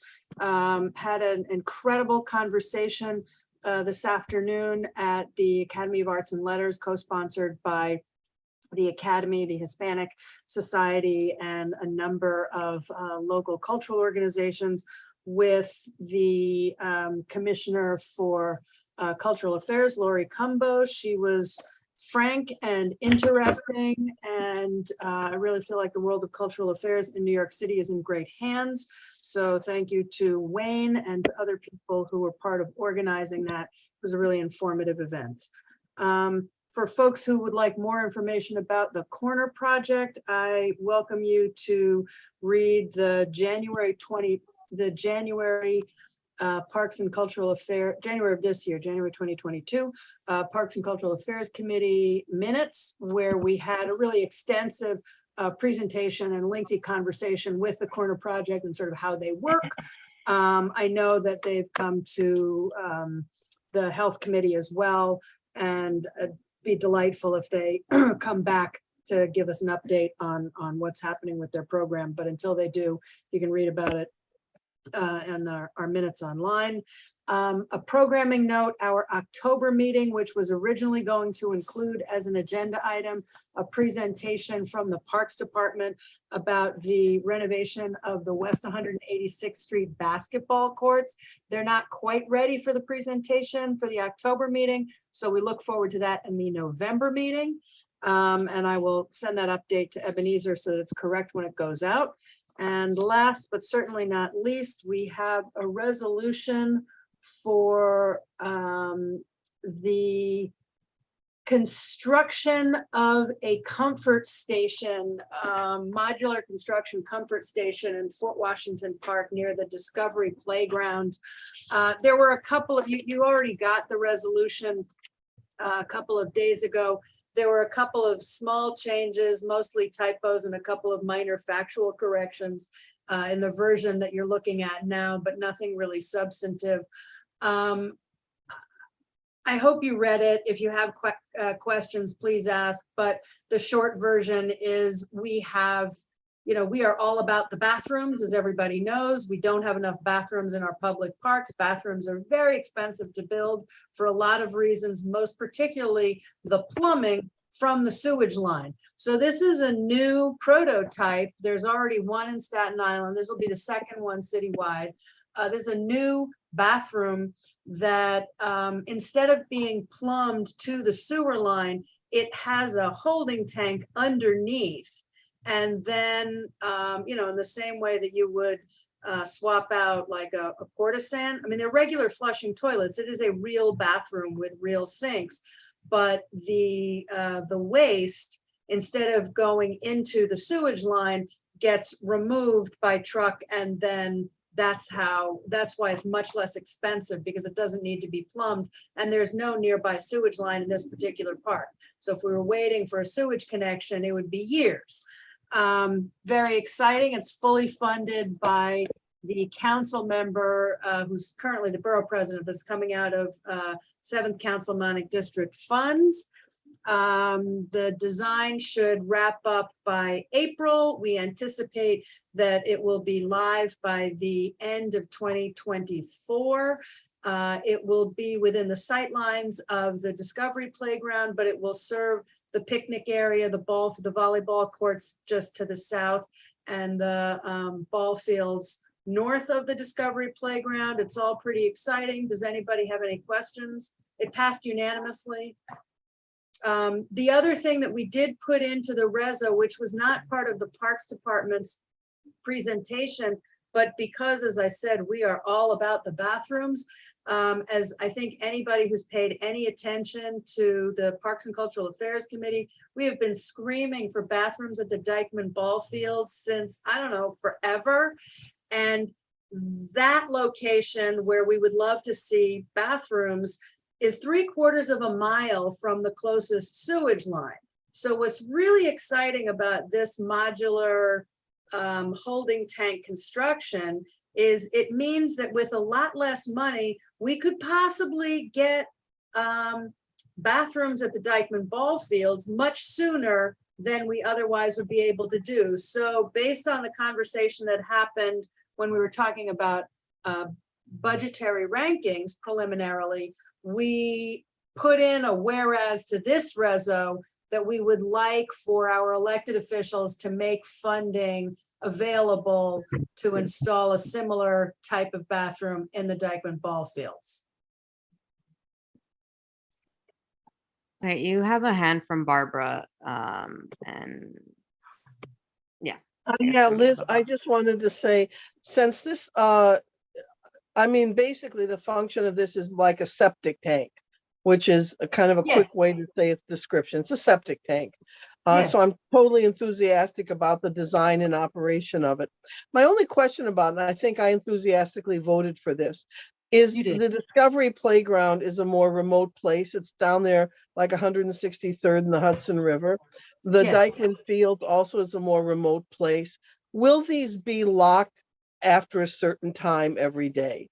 Otherwise, it would be very open for nefarious activity. And if so, I think that should be a whereas in our reso. I'm offering a friendly amendment. I mean, we could, but given that literally every bathroom in the system is locked, I didn't put that because they're all, it literally goes without saying, which is why I didn't say it. All bathrooms get locked. There are 0.00% of public parks bathrooms that are open 24 hours.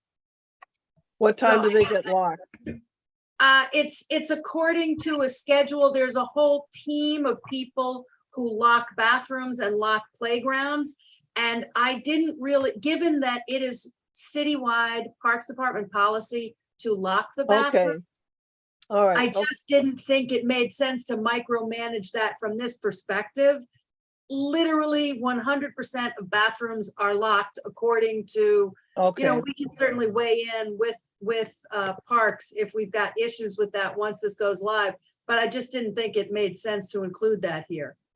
Okay, I agree then. I'm just a little concerned about the remoteness of the location. Yep. It is as remote as the bathroom that's down in Fort Washington Park, south of the tennis courts below the Little Red Lighthouse. Yes, exactly. So, So okay. we'll just keep an eye on it. Absolutely. Great. All right. I don't see any other hands, so thanks, Liz, for that. And we'll move on to licensing. Thank you so much, Catherine. So I would like to say a big thank you to Simari, who provided the minutes. So thank you so much, Simari, for taking on the leadership and giving us the minutes. Not much to report, even though we did have 35 licenses. But out of those 35, we have about 12 that were withdrawn, either at the meeting or prior to. And, you know, out of that, we also did not approve 7 of them, either because the clients didn't show up, or we had issues with some of the questions that perhaps the operator was not there to answer. Others just no significant problems or issues that came to the board, but I'll be happy to answer any questions that you might have.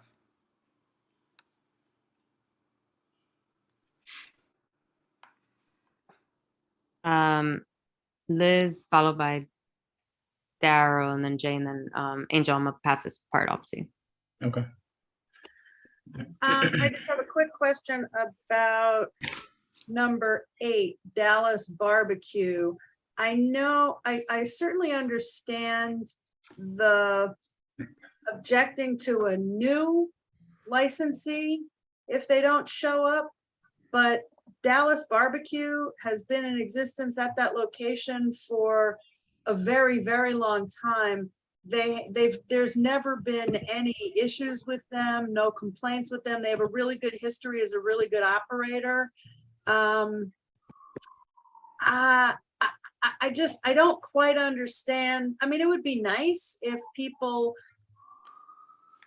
showed up, but I'm having a hard time voting against extending their license application when they just have zero history as a bad actor just because they didn't show up to the meeting. And I'm wondering, particularly given how many of these license applications you have and how much work y'all are doing,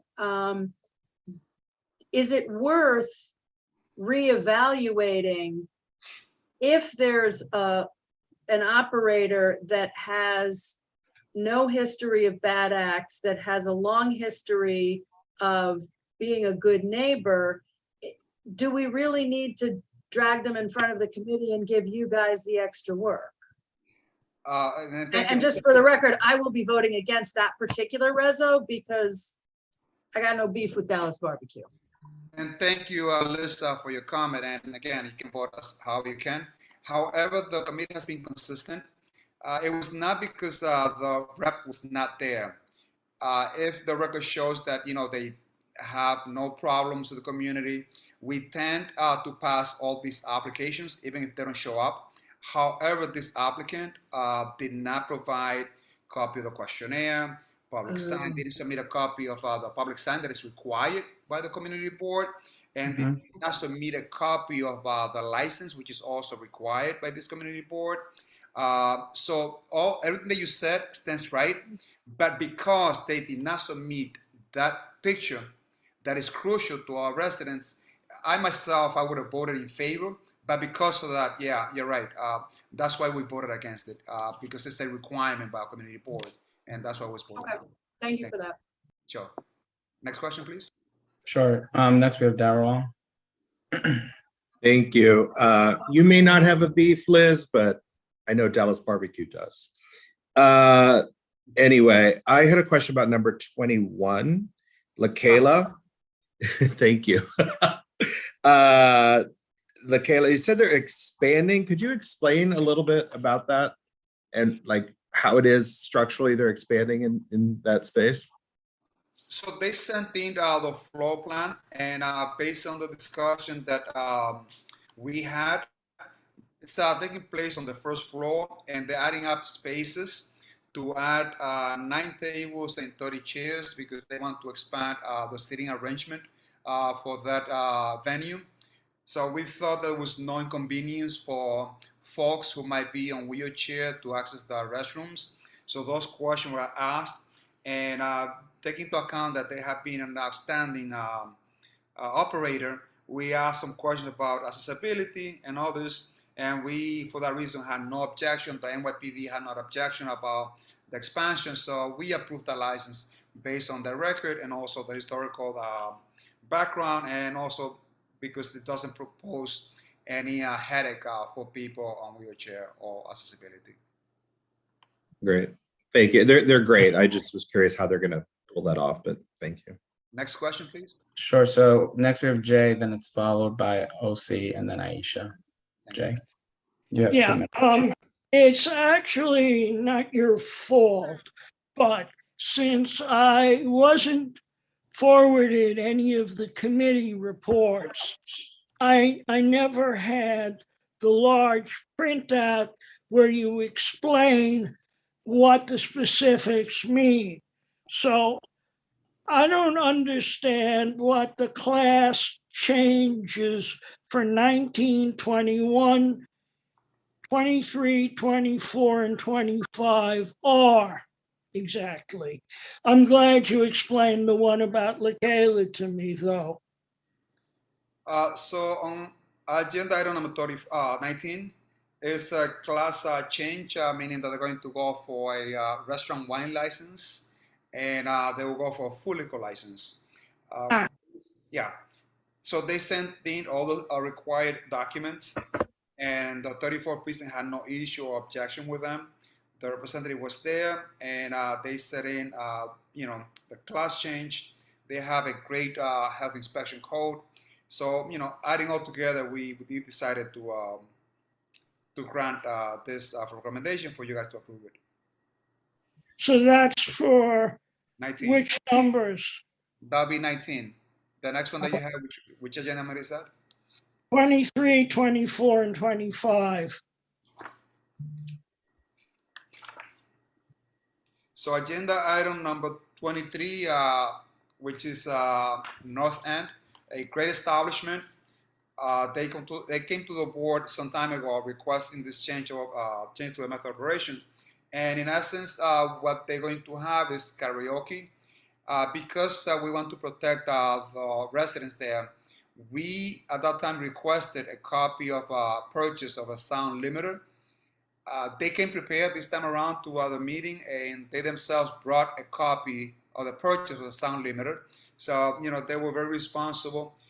Great community input. We had community board members applauding this establishment. We understood that, they want to do a little bit better. So based on the recommendations by the 34th precinct, members of the community that were there, they were all approving this item. And, after a few chat, we decided to approve that particular change of operation. Agenda item number 24. 24. Yeah, they wanted to add a DJ.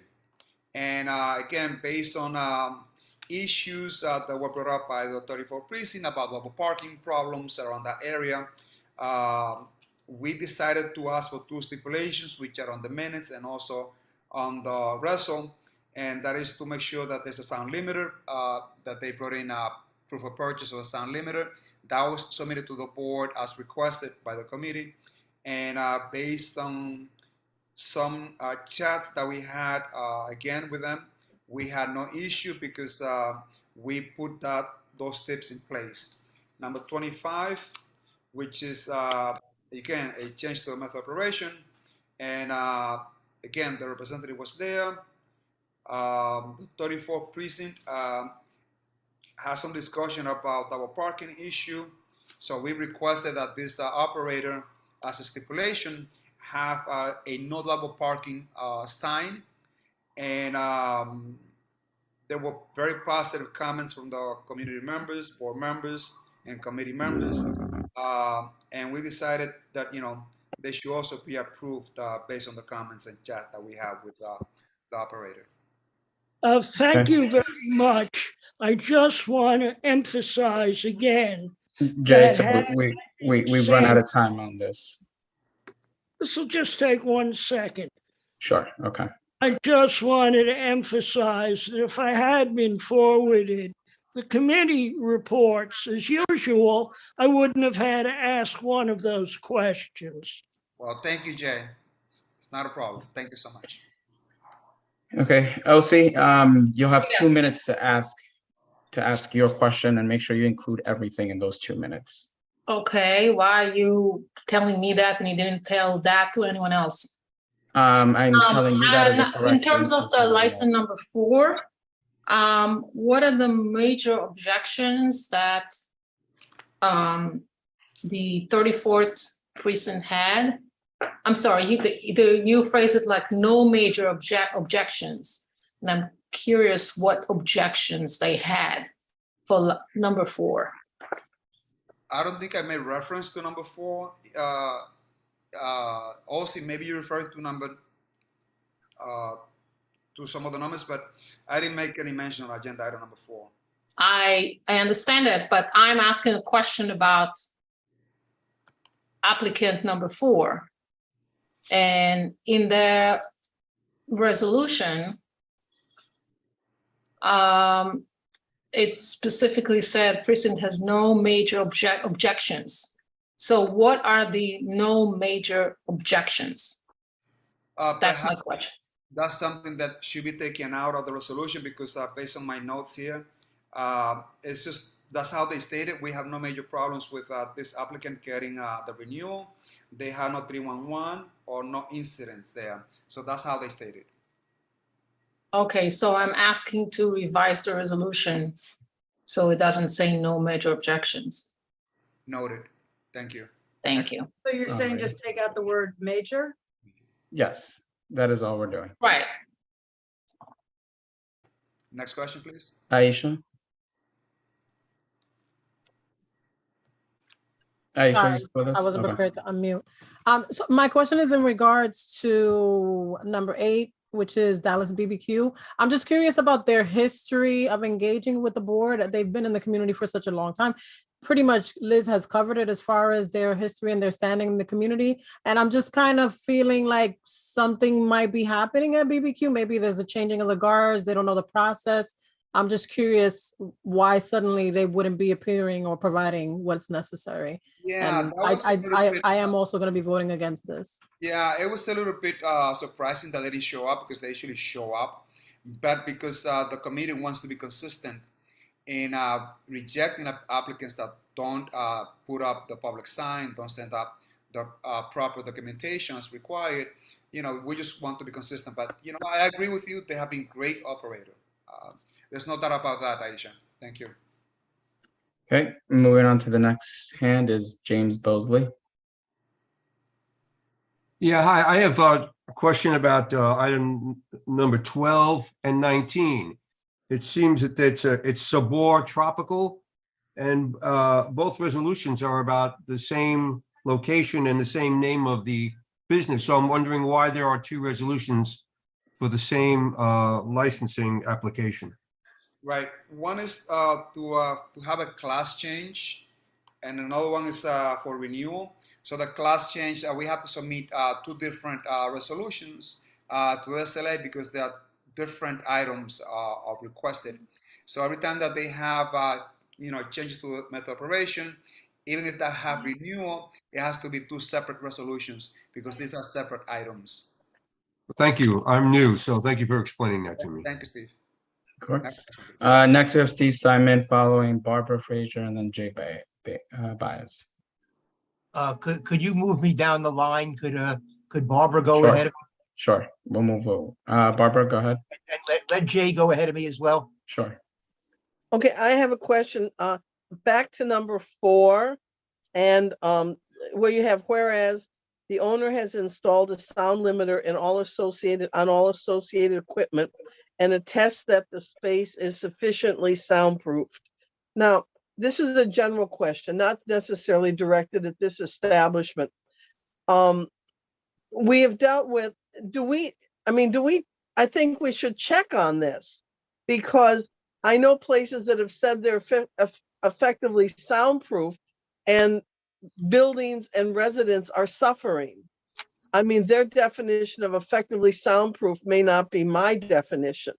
I bring this issue up. For example, several establishments on Dykeman between Broadway and Seaman are not effectively soundproofed, and so forth. Yet others, for example, 809, you can walk by that, you hear nothing. Yet if you open the door, it could be blasting music, So that place is absolutely as soundproofed as Fort Knox has gold. So I'm just saying, I think as a community board, we have to step up rather than someone saying, oh, I'm effectively soundproofed. Yeah. Isidro, could you comment? Sure, Barbara. And again, I think that the license committee has been open to listen for comments from the community. And anytime that there are complaints, community members and also residents should come to the community board, the licensing committee, and bring those problems. We are very much open when we have these type of complaints. We provide a lot of flexibility for those members to express their opinion. Also, Barbara, when the applicant does sign the questionnaire, they're actually attesting that what they have on the questionnaire is actually true. If they lie, then that'll be on them. And if they get caught, I'll be more than happy to bring that up to the license committee and penalize this type of establishments. Okay, so I think that some of these buildings where people So Barbara, are filing the 2 minutes, 211 the 2 minutes are get back. actually up Okay, at this thank point. you. Thank you. Steve, Jay has lowered his hand, so you're up.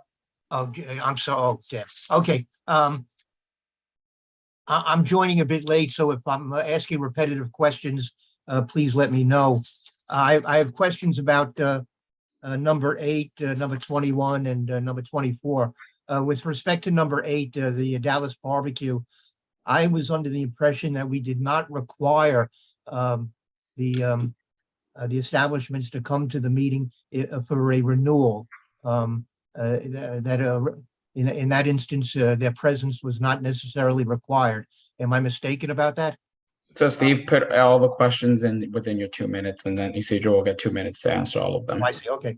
All right, with number 21, Lacaille, the additional space that they're adding to their license, is that the narrow room that's up a few steps on the north side of the restaurant?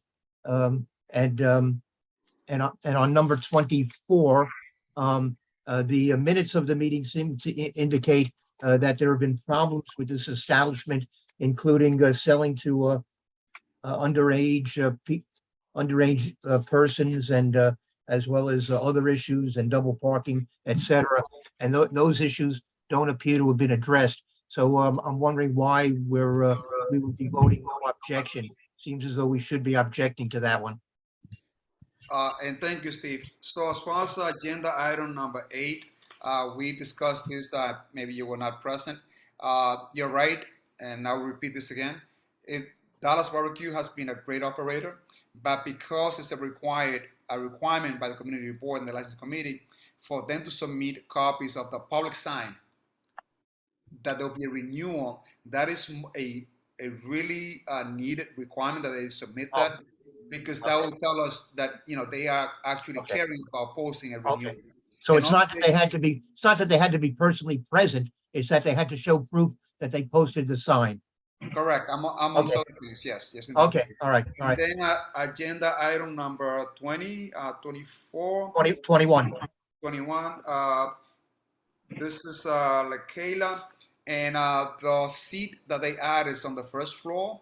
Yeah. So I don't know if it's north or south, so I can answer that question for you. Okay. But we did check the floor plan, and based on our discussion, it doesn't affect the accessibility of patrons going to the restaurant.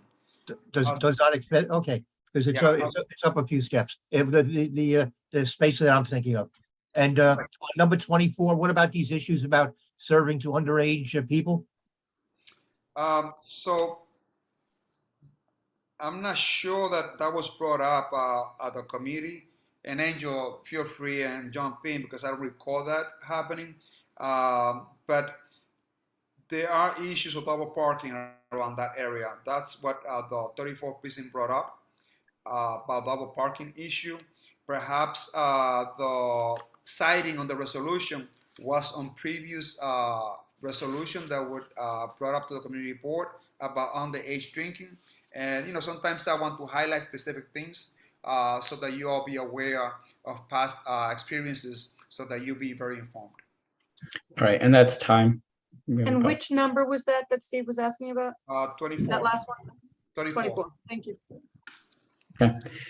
I think we are now ready to move over to voting. Catherine, are you on, so you can help me with the roll call here?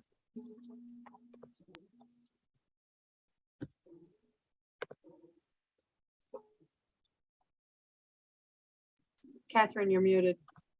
I can take care of it, actually. Sorry, yeah. I was gonna say I was trying to pull it up.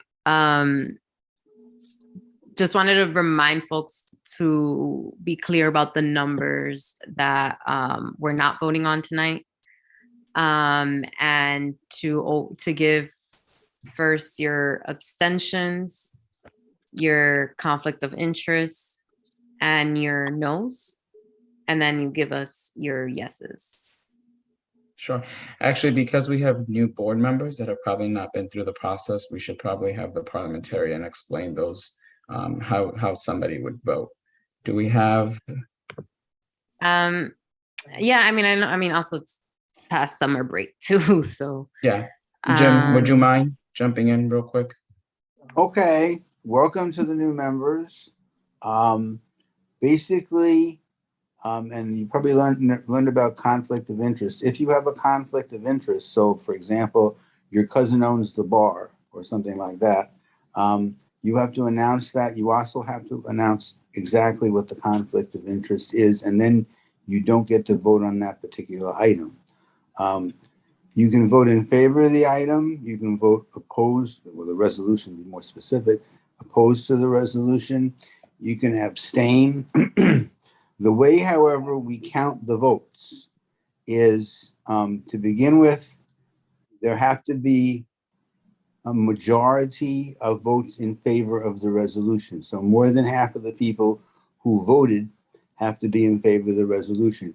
If you are at the meeting at the time we vote and we call on you, you are technically voting. So if you vote, so to make a long story short, there's all the difference in the world in reality between abstaining and voting no. But when we count the votes, which is we have to follow the city charter, the only votes that count in favor of the resolution are those directly in favor of the resolution. The no votes and the abstentions don't count in favor, and so de facto abstaining votes against the resolution, even though it's not a no vote. So I hope that I made that clearer. So basically, the way we count the votes, and again, this is not the way the real world works, it's the way the city council makes us do it. If you vote in favor of the resolution, you're in favor of it. If you do anything else other than not voting because you have a conflict of interest, your vote will not be in favor, and de facto, you're not going to help the resolution pass. Well, not so I hope that clarifies. And if anyone has any questions, please ask.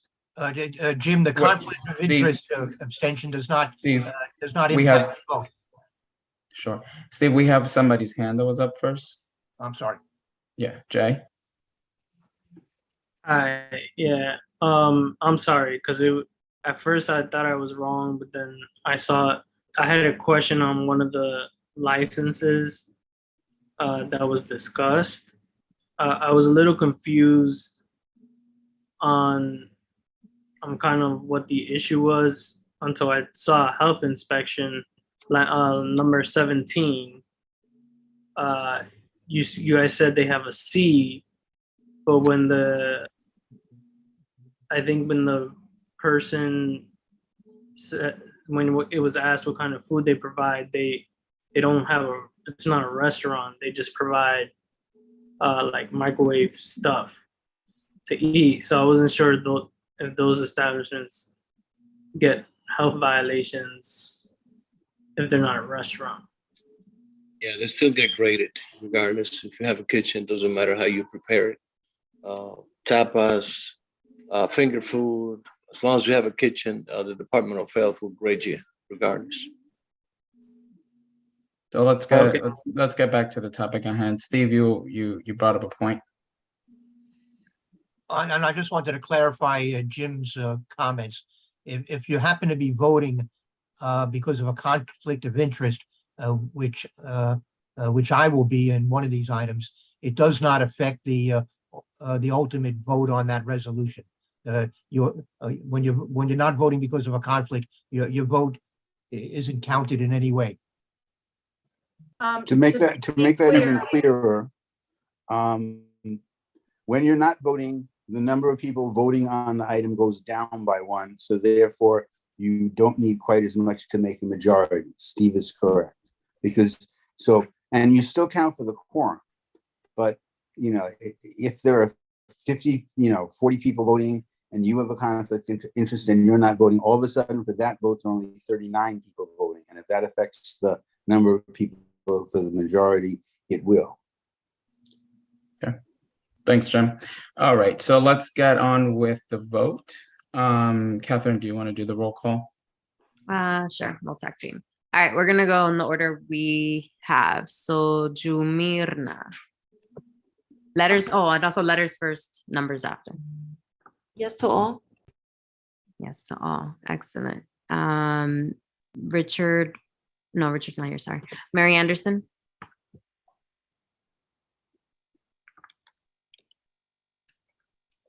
Mary Anderson.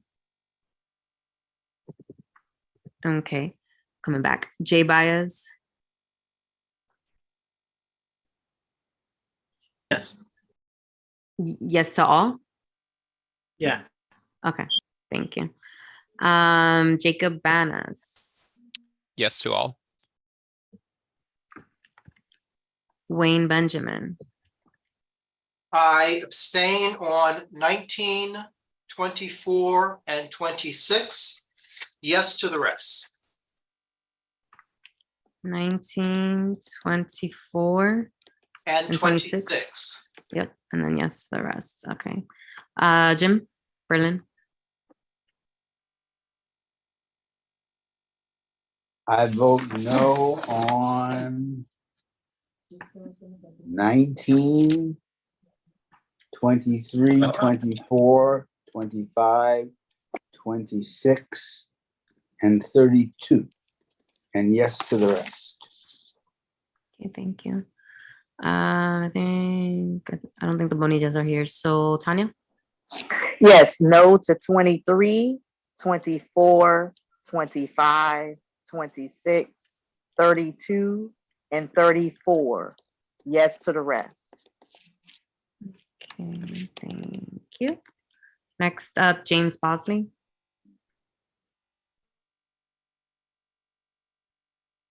Coming back to James. Darrow? Yes to all. Luis Cruz?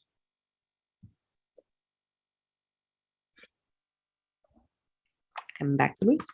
Robin Cruz? Yes to all. Thank you. Mancita?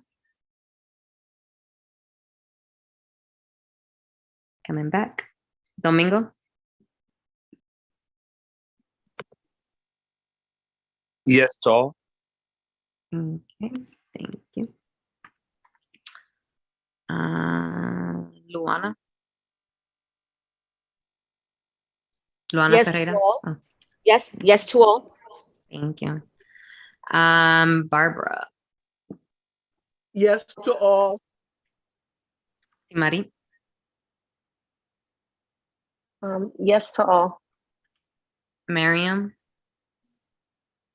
Yes to all. Yosef? Yes to all. Thank you. Osi?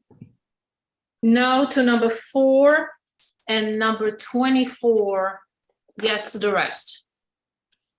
4, 24. Michelle Lee? Yes to all. Thank you. Who else we got? Not here. Liz?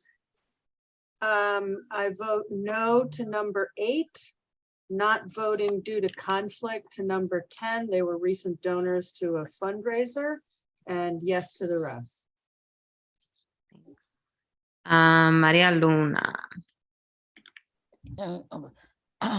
I'm going to make a lot of people happy tonight, but due to my some health issue, I haven't been able to review any of the resolutions or the minutes, so I am going to abstain in all of them.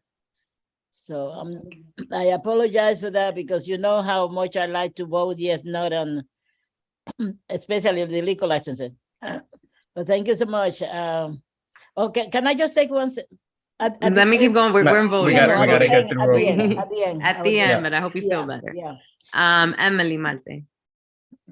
No to 24, yes to all, to the rest, sorry. Okay. No. Jay Mazer? No to 19, 24, 26, 32, 34, 35. Yes to the rest inclusive. Thank you so much, Jay. Kimberly? Yes to all. Thank you. Isidro? Can't vote on agenda item number 32 because of conflict. They are part of my bid, and I'm the executive director for the bid. So therefore, can't vote on 32, but yes to the rest. Thank you. Thank you, Catherine. Debbie? Yes to all. Aisha? Sorry, hold on, Jonathan. I didn't realize. Both yes to all. Now Aisha. I'm voting no on 8, yes to the rest. On the number 8? Yes. Okay. Thank you. And Bruce Robertson? No on 8, yes to the rest. Thank you. Steve Simon. Not voting on B because of my position with the New York City Parks Department. Abstaining on 8 and voting no on 24. And yes to all the others. Okay, thank you. Carl's not here. Okay. Angel, how you vote? Yes to all. Okay, I'm voting yes to all. Then I'm gonna go back up. Let's see who we're missing. Oh, Jim. I know I was missing Jim. Jim, and I see your hand up. I would just like to make a parliamentary suggestion to Maria. She's trying to have no effect, but based upon the way we're forced to count the votes, if you abstain, you're actually voting no on everything. And probably the easiest way to have no effect is to vote yes on everything. I know. So I would suggest Maria change her vote. No, Jim, that's what I was trying to, after I realized I just, and you know me, I've been around for a long time. So I would just like to make just a small change on my voting. I would like to vote yes on the resolution about the parks, the comfort station. I would like to vote yes on that. But, you know, truthfully, I didn't really review and read everything. If you can hear by my voice, I am not, you know. No, I just want to make my point. I just want to make my point again, if you don't mind. Thank you. Thank you so much. We got it. It's yeah, let me move through the list. Yeah, we have a second round that we're gonna get through. I'm assuming that's why Mancita and Noble's hands are up. Let's go. Yeah, Nobles, go ahead. I'm sorry. I didn't have you thanks, earlier. Catherine. No, it's all good. I'm babysitting the kiddos tonight, so I just jumped on a little bit, especially to vote. No on 8, yes to the rest, please. Okay, gotcha. Thank you. And Mancita? Hi, I'm gonna say no on 8 and yes for the rest as well. Don't forget, guys. Thank you. Sorry, I didn't realize I was on mute. Hold on, who did I miss? What did we miss? I know you were missing Eliasad and Emily Marte. Emily, oh yeah. Elisa, you want to go first? Yes, yes to all, and I'm gonna abstain on 21 and 26. 21 and 26, and then Emily's not here. I think I voted. I said no to 24, yes to the rest. Oh, you're right. I'm sorry. I just didn't put the yeses in yet. Jay, I got. All right. I think I got everybody. You're All good? right, thank you. Yeah, we're good. Well, while Catherine takes a look at what those numbers are like, we can move into the next section of the agenda, which are the committee reports. So each chair has 3 minutes. We're going to start off with business development. Francisco.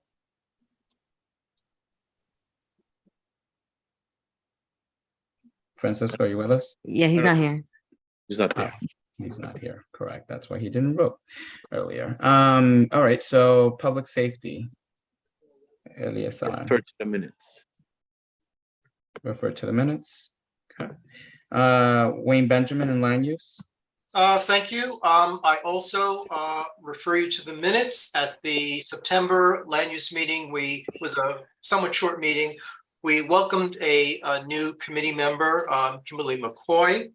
We had a discussion with a representative of the Urban Land Institute, which is the largest nonprofit nationwide that deals with planning and real estate issues, about an upcoming urban design workshop, which is being held this Friday, September 30th, focused on community boards, Manhattan community boards 8, 9, 10, 11, and 12, where, you know, the participants form teams of 5 and they respond to an RFP for a fictitious, you know, community, but it's basically to explore the roles and complexity of, development in the urban environment. And this is something that the Urban Land Institute does annually as a sort of a high school program. And they basically take what would be a college semester's worth of work and condense it into an all-day workshop. For this workshop, they decided to focus on public officials. And by public officials, they're really looking at the land use committee members for Upper Manhattan. It's interesting that they included Community Board, Manhattan Community Board 8, because that's the Upper East Side rather. And typically when we think of Upper Manhattan, it's 9, 10, 11, and 12, but they're focused on 8, 9, 10, 11, and 12. Land use will be well represented. Vivian Ducat, who is one of our public members, will be attending, as will Tanya Bonner and our brand new member, Kimberly McCoy. And we look forward to hearing from them at the October meeting how that went.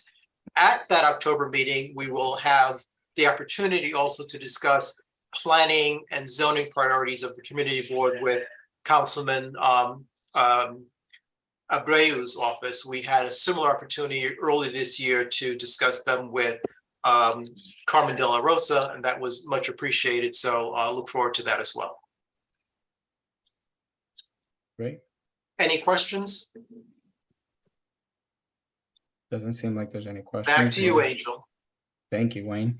Moving on to concerns of the aging, Mary. She actually left. She had she just had surgery, shoulder surgery, so she had to leave. Sure. We wish her a healthy and speedy recovery. Next, we have Health and Environment by Steve Simon.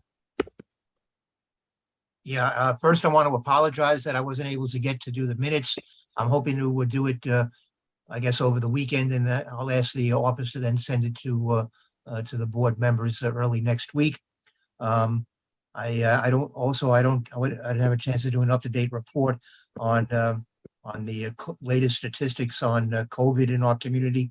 But as of the time of our committee meeting earlier this month, there had been 153 new cases in the week prior, and there had been 23 additional deaths since the last time our committee had met in June. Those are for the 4 zip codes in Washington Heights and Inwood. And I'll try to have, by the time I send out the minutes, the up-to-date figures, so those can also go out to the members. But despite the fact that I agree with almost everything else that President Biden does, I don't agree that the COVID pandemic is over. So obviously people in our community are still affected by it. And I want to mention on the monkeypox resolution that we just voted on a little while ago, that we followed up on it in my committee meeting. And we urged the representative of the health department to go back and try to see whether or not a site could be opened up at the district health center at 168th Street, where monkeypox vaccines could be provided to people in our community. That is my report. Of course, let me just say, we also continue to urge with the representative from New York Presbyterian that the psych unit at the Allen Hospital be reopened, as we voted as a board back in June. Thanks, Steve. You have one hand up. Eli? Let's make Steve, on the just saw in the news that Congress didn't extend or didn't give any more money to President Biden on the monkeypox, but he did on COVID. Is that correct? Did I hear right? I'm not sure. I thought what I heard is that there may not have been additional money also for COVID. So let's go back and check on that, and maybe the congressman's office can also help us look into that. But I don't have that answer. Fair enough. Don't see any other questions. Thank you, Steve. We can move on to Housing and Human Services by Emily, who served as interim chair. Hi, everyone. So our meeting on the 8th of September, I'm sorry about not sending the minutes because I only got through an hour of it.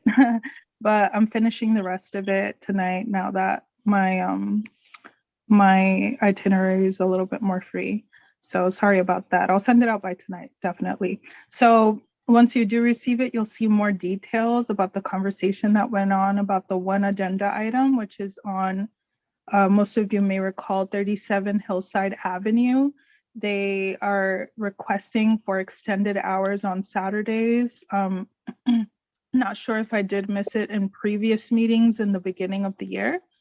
I believe it was in January that they had requested in the past. They have asked, it did pass via the committee, but it did not pass for the full board, community board. So I believe they were going to present to land use, but they were directed to Housing and Human Services. And they explained in detail, also based on the questions that we had, on how much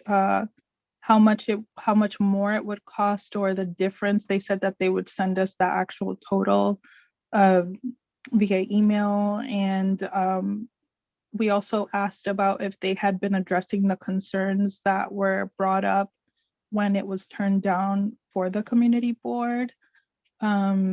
So I think they are keeping in contact with tenants to see how tenants feel about the noise levels and just how the project is going throughout the week. They did say that they would request for the extended hours and that they would be working on interior work once the extended hours start on Saturdays, which would be from 8 a.m. to 4 p.m. So they say that interior work isn't as noisy. So there's a lot more detail in the minutes about like the technical things, but they are trying to stop the costs from going up just because they're past the deadline, and or at least that's what was said. I still have to read up on how much it would cost now that they calculated everything. So yeah, that's all I have for now. Thank you.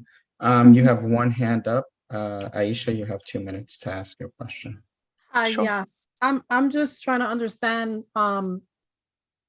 while much of what Emily has said is correct, I feel like some of what the spirit of the meeting actually expressed is missing. Also, for the correction, they actually stated that they did not go to land use because land use was on hiatus. And I corrected that in the meeting. And in fact, in the previous round, when they came to the board, they actually went to land use first. And land use, I'm not exactly certain, either voted it down or instructed them to do something, and they ended up at housing. So that's a little twist on what actually happened. But also some of what I specifically raised were that all of the points that the board raised in the general meeting were not even entertained. They simply just took another go at it without making any changes and without providing answers to the questions that the board originally put forward. And that is why I suggested a motion for them to do that. And Richard Allman actually followed up. Due to me being interrupted when I was proposing it, he followed up and suggested that we table it, and that is where it sits now. Thanks, Aisha. Thank you. Emily, if you wanted to respond in any way, you have 2 minutes, or otherwise there's a second hand that's up now. It didn't seem like a question. It seemed Okay. like she was clarifying what I was saying. So Sure. Thanks, Aisha. Wonderful. Wayne? Yeah, and just as another point of clarification, there were 2 projects, this 37 Hillside being one of them, that started out in land use because as part of the original project consideration, there were land use items to be considered. When they came back to land use, some months later to talk about the extended hours, and we had a full discussion with both, but we pointed out it was no longer a land use or zoning or planning issue. It really was something that fell more within the jurisdiction of housing and human services, because you were talking about this residential development. So there was no, twist per se.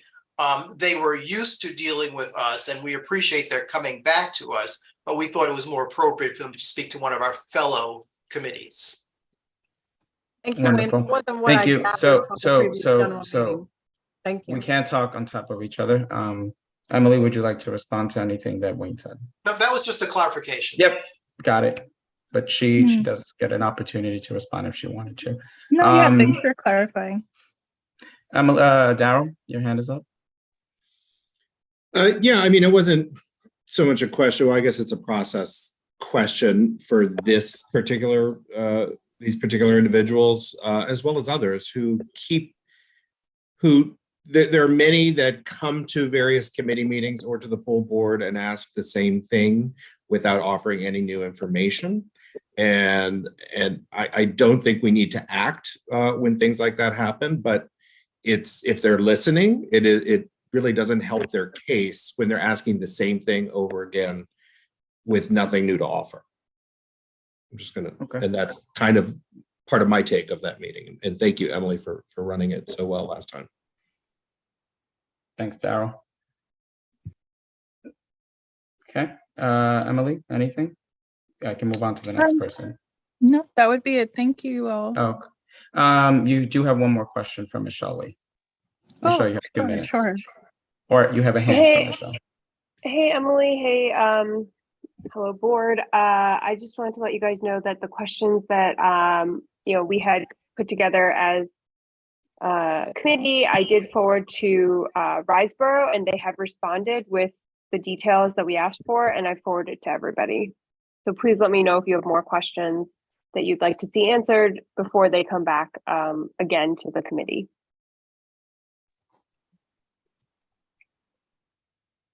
All right. Thanks, Michelle. Thank you, Michelle. And as that ends, we can smoothly move over to youth and education. Faye Florimon, you have the floor. I don't think Faye is here. We did not hear her vote. Okay. So we will move on to traffic and transportation by Debbie. Thanks, Angel. And I apologize to everybody for not having our minutes in. I think this is the first time we've not. So I'll just give a brief summary. We used our kickoff meeting to go over sort of what had transpired during the summer, streetwise, and various projects that were implemented over the summer, and just come back to a few of our old items and brainstorm a little bit about things we'd want on the agenda in the coming months. So we will get the notes out at earliest convenience, but again, because we weren't sort of going deep on any particular agenda items, it was just sweeping through a lot of things that the board would have heard about at earlier occasions. So I will just leave it at that. And then just one thing that's sort of a late addition, we're hoping to have MTA at our October meeting which is Monday. But that one just got added. So hopefully that will come off. And again, just to try to get a sense for the various projects that are taking place in the neighborhood right now, affecting a number of the subway stations as well. A number of the subway stations. Thanks, Debbie. You have one hand, Jay. Thank you. I just wanted to add, because so much of the work we do involves the Department of Transportation, that the Department of Transportation has a huge vacancy rate of budgeted employees, even higher than the overall high city rate. And it's particularly high in upper management, which has a 19-point-something% vacancy rate at the upper management and management level. And this is affecting our neighborhood, the work being done by the DOT in our neighborhood and its quick completion and efficiency. If I could Debbie? just make one point, it's sort of a general point, but building on what Jay said, is that, and I don't know what we can do as a community board, but the issues, and it's not just DOT, it's Department of Buildings, and, you know, there are things that are not getting done, inspections, et cetera. Things are really stretching out in the timelines, and it's affecting people in their day-to-day lives, you know, whether that's an inspection to get your gas turned on, or, you know, just all sorts of like very brass tacks city services. DOT is one example, but this is a big, you know, it's an issue facing the city right now. And I don't know how we might engage in that, but if a community board is about how residents of a district are receiving services from city agencies, and our city agencies can't provide those services because they've lost so many people, you know, it's just sort of an interesting thing maybe to take up in some way. Could I just say something? Thank- I mean, Maria, you have the way, you can raise your hand. We have two okay, other no, people. okay, so something about Joe. Okay, I'll wait. Okay, so Steve. And then Aisha. Then I have Tanya. Steve? I'll come back to you, Steve. Aisha? I just wanted to add to what Debbie is saying, is agencies that should be engaging directly with our board so that we can address and speak about these services that our communities are in need of, is also a necessity. Right now in the Housing Committee, for several months, we have requested that Department of Homeless Services appear at our meeting for multiple issues, and have had a difficult time. This is not the first time that I've seen this happen. This also was happening when I was chair of housing as well. And so I think it just exacerbates the problem when these discussions that are important cannot be had because we don't have them at the table. So I kind of want to lean on our chair in order to implore them to appear before us. Thank you. Debbie, did you want to say anything? Are you good? Okay. Steve and then Tanya. Steve, are you available now? Yeah, Angel, did I miss, did we get the report from the Public Safety Committee? I'm wondering whether the police have forwarded to the community board information about the recent sexual assaults in the community, and whether or not we've been asked to distribute any information about the perpetrators. Yeah, so what we received was refer to the minutes was what we received from the chair. Well, the interim chair of that committee. Can Ebenezer or somebody tell us whether or not? So Steve, at the moment, we're currently talking about traffic and transportation. So let's just wait until we get through this, and then maybe we can have that conversation afterwards. Does that make sense? Okay. Okay. Tanya, your hand was up? Yeah, I want to, can you all hear me? Yes, we can hear you.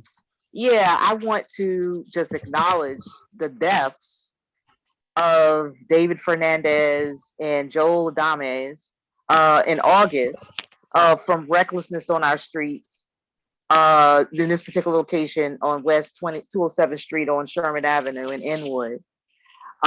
Senseless deaths due to allowed recklessness on our streets. And that's not the only incident where people have been injured. And something needs to be done. And I think, and it's to Debbie and others who might, this is seems like there's an intersection of conversation that needs to be had with DOT who won't communicate. That I found that they do not communicate and do not engage. But I think that something needs to be, efforts need to be made so that our residents are not put in harm's way. These deaths should not have happened. It was just a horrendous thing to see. And there have been other things, from the recklessness of the dirt bikes and all this other kind of thing. And I think, I would implore your committee to do more with DOT to get them to address these issues, and work with other committees, whether it's public safety or whomever, to health and environment as well, to address these issues. And I just wanted to recognize that we lost some members of our community in August, senselessness and stupidity on our streets. And I again, I implore you to get DOT to step up and do more to protect our citizens and to make our streets safer for us to use. No one should die just coming home, minding their business. Okay, let me just address, something that I should have mentioned, that I mentioned in executive, which is that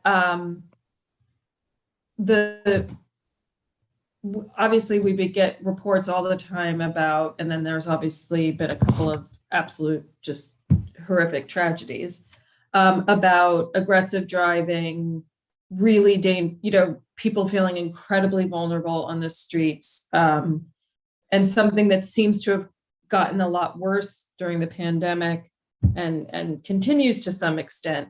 Those are enforcement issues, and that's not my committee. However, we keep bumping into this thing of but that conversation needs to happen. And so, but then traffic enforcement doesn't tend to be at public safety, because public safety tends to be the precincts and talking about the crime statistic, the non-traffic related crime. So now I'm sort of taking a different tact, which is, but there's no reason why they can't come to traffic and transportation. And so Ebenezer and I are teaming up, because he's going to make efforts to get them to DSC, and I am going to make an effort to have them come at least one time to be able to capture it, because it's not really, anyway, it's just a different angle on it. And I will say what I often say at the beginning of meetings, and obviously, reasonable people can differ on this, which is that if illegal things are happening on our streets, that's like the DOT can't make the street safe enough if there's at a certain point, like it has to be enforced. On the other hand, if the street itself is by design, because of something in design is not safe enough, and there have been many incidents at particular locations, then sometimes the entire street does get treated. So, which is to say, there are times when we feel like, people say, I want speed bump, I want this and that, but the street, that's not, sometimes the answer is enforcement, and sometimes the answer is a sort of vision zero, get it safer in the street. And it just sort of depends, and that's sort of the job of our committee. Yeah. I think we're going to continue to engage in this conversation, Debbie, is my understanding, for sure. At least at the executive committee level, to figure out how do we come up with a solution to this, because it's a recurring problem. Yeah. Is what we've seen. It's an entire board conversation. Thank you. Sure. Daryl, is your question relevant to traffic and transportation? I think so. And maybe, I don't know if you want to answer now, Debbie, or maybe we could do later, but there's a block, actually the end of my block, they are redoing the sidewalks on both sides. So there's no way to leave the end of the street without walking into the middle of the street and then across another street. I don't know why they would do both at the same time in such a way where you can't get around it. You have to go in the middle of the street. So I don't know if there's rules that they did not follow, or is this normal procedure? Yes, I ended up in the middle of the street today going to work.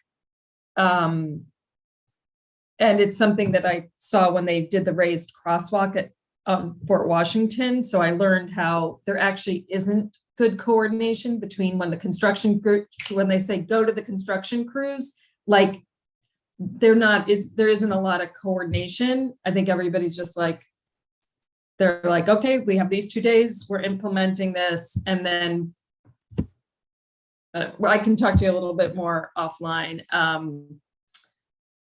But I just think also that when they do the corners like that, it's such quick work that it's absolute mayhem and unsafe, but then it's over in 2 days. So then by the time I've sent the pictures and complained.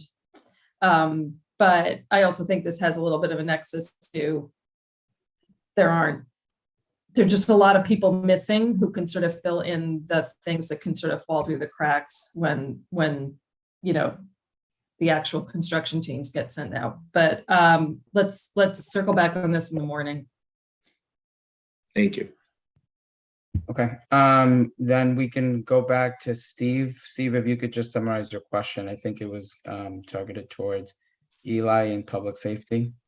Well, it involves the fact that there was a sexual assault on the Greenway in Fort Washington Park on Saturday, and I heard that the police may have identified, may have connected a couple of other similar assaults to the perpetrator. So I would ask that the office reach out to the police if the police haven't already forwarded the information to us, so that we can circulate it in the hope that maybe we can help to identify the perpetrator and get that person arrested, maybe taken off the streets before another sexual assault occurs.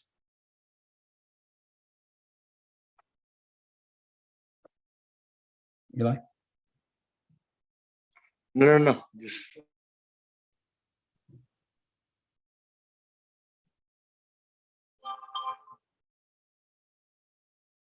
I mean, the commentary was towards the public safety committee to do. Well, it's really maybe directed to the district manager, asking him to reach out to the police so we can. Well, I think what we got, we received a letter from Detective Pabe 2 weeks ago, reporting just two incidents, right? The one in Fort Tryon, of course, and the one in Washington Park. And they don't accept, they haven't caught the person, but they do have that he was driving a moped. I think he was 6 something, and there was two different versions. In the one version, the individual had robbed $600 from the woman who was sexually molested, and then on the second report, there was no mention of any robberies as such. So I put in a call to Detective Pabe, and she didn't really go in depth. So I'm probably by Friday pay a visit and see what's going on, if there's any new developments. Well, I think they're now distributing a video clip of the guy on the moped. So if we can also help distribute that to the public, I think that would be a proper thing for us to do. Beautiful. As soon as we get those flyers, more than happy to distribute, and hopefully we'll pray that he doesn't get apprehended and 4 minutes and a half later he's already out in the streets. That's what we hope for. Okay. I believe that brings us to the conclusion of our committee reports. Do we have any new business?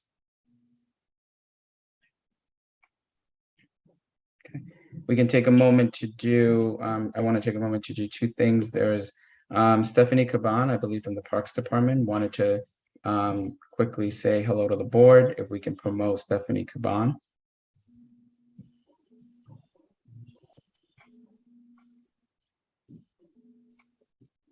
You could just unmute her.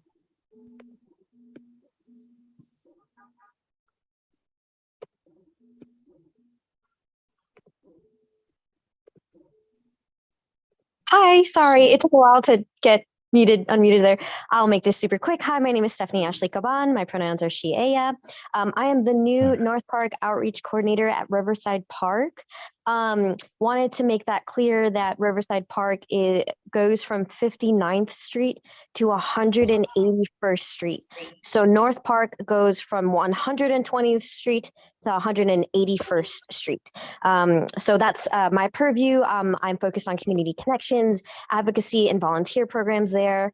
So yeah, just wanted to say hello. I'll be more so attending the specific parks meetings from now on, but just wanted to say hello. And we are having the Little Red Lighthouse Festival at the Little Red Lighthouse on October 8th. So if y'all are there, my name is Stephanie. Feel free to come up to my table and say hello. That's it. Thanks so much, y'all. Nice meeting you. Angel? Yes, Steve. Wearing my hat as a Parks Department official, I just want to clarify what Stephanie just said. Riverside Park actually stops at 155th Street. North of that is Fort Washington Park. And the area that goes up to 181st Street, our Riverside Park staff helps us to maintain. So there is some confusion along those lines. But there is a separate park known as Fort Washington Park, and we passed a resolution tonight that involves Fort Washington Park north of 155th Street. Thank you. Thank you for that clarification. Sorry, I just started last week, y'all. Thank you. All right. Okay. Yes, Stephanie, we should meet. Oh, yay. Great. I love it. We'll do that. I'm the Manhattan Chief of Staff. Wonderful. It's a pleasure to meet you, for sure. Thank you. Thank you. Thank you. Liz, I believe you said you had an announcement. Yes, I just wanted to announce that Sunday is the Medieval Festival on October 2nd in Fort Tryon Park. We missed it for 2 years. It is a wonderful event. I thought I saw something about it being rain or shine, although in previous years it has been canceled due to rain. I know that we're supposed to be getting a fair amount of rain on Saturday and possibly some rain on Sunday due to the remnants of Ian that is slamming Florida as we speak. So you might want to check like Patch or local news sources to see if the fair is still on, but hopefully it does go on. I don't know about the rest of you, but I sure missed it in 2020 and 2021, and I'm looking forward to its return. Thank you. Maria? Okay, thank you. I'm sorry, I have to apologize trying to interrupt when they was making a presentation.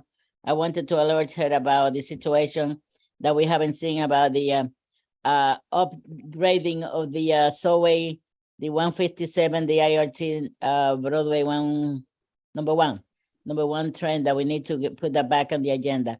But I wanted to also take this opportunity to invite the community board members that have been there for a long time, and some of them knows Norma De Candido. She was a very involved person in our community. She passed away 2 months ago. We're having a memorial celebration of her life at United Palace, October 18 from 5:30 to 8 p.m. Let me know how many are showing up so I can have repass more than Pepsi. Anyway, I just want to invite people to come by, those that remember Norma.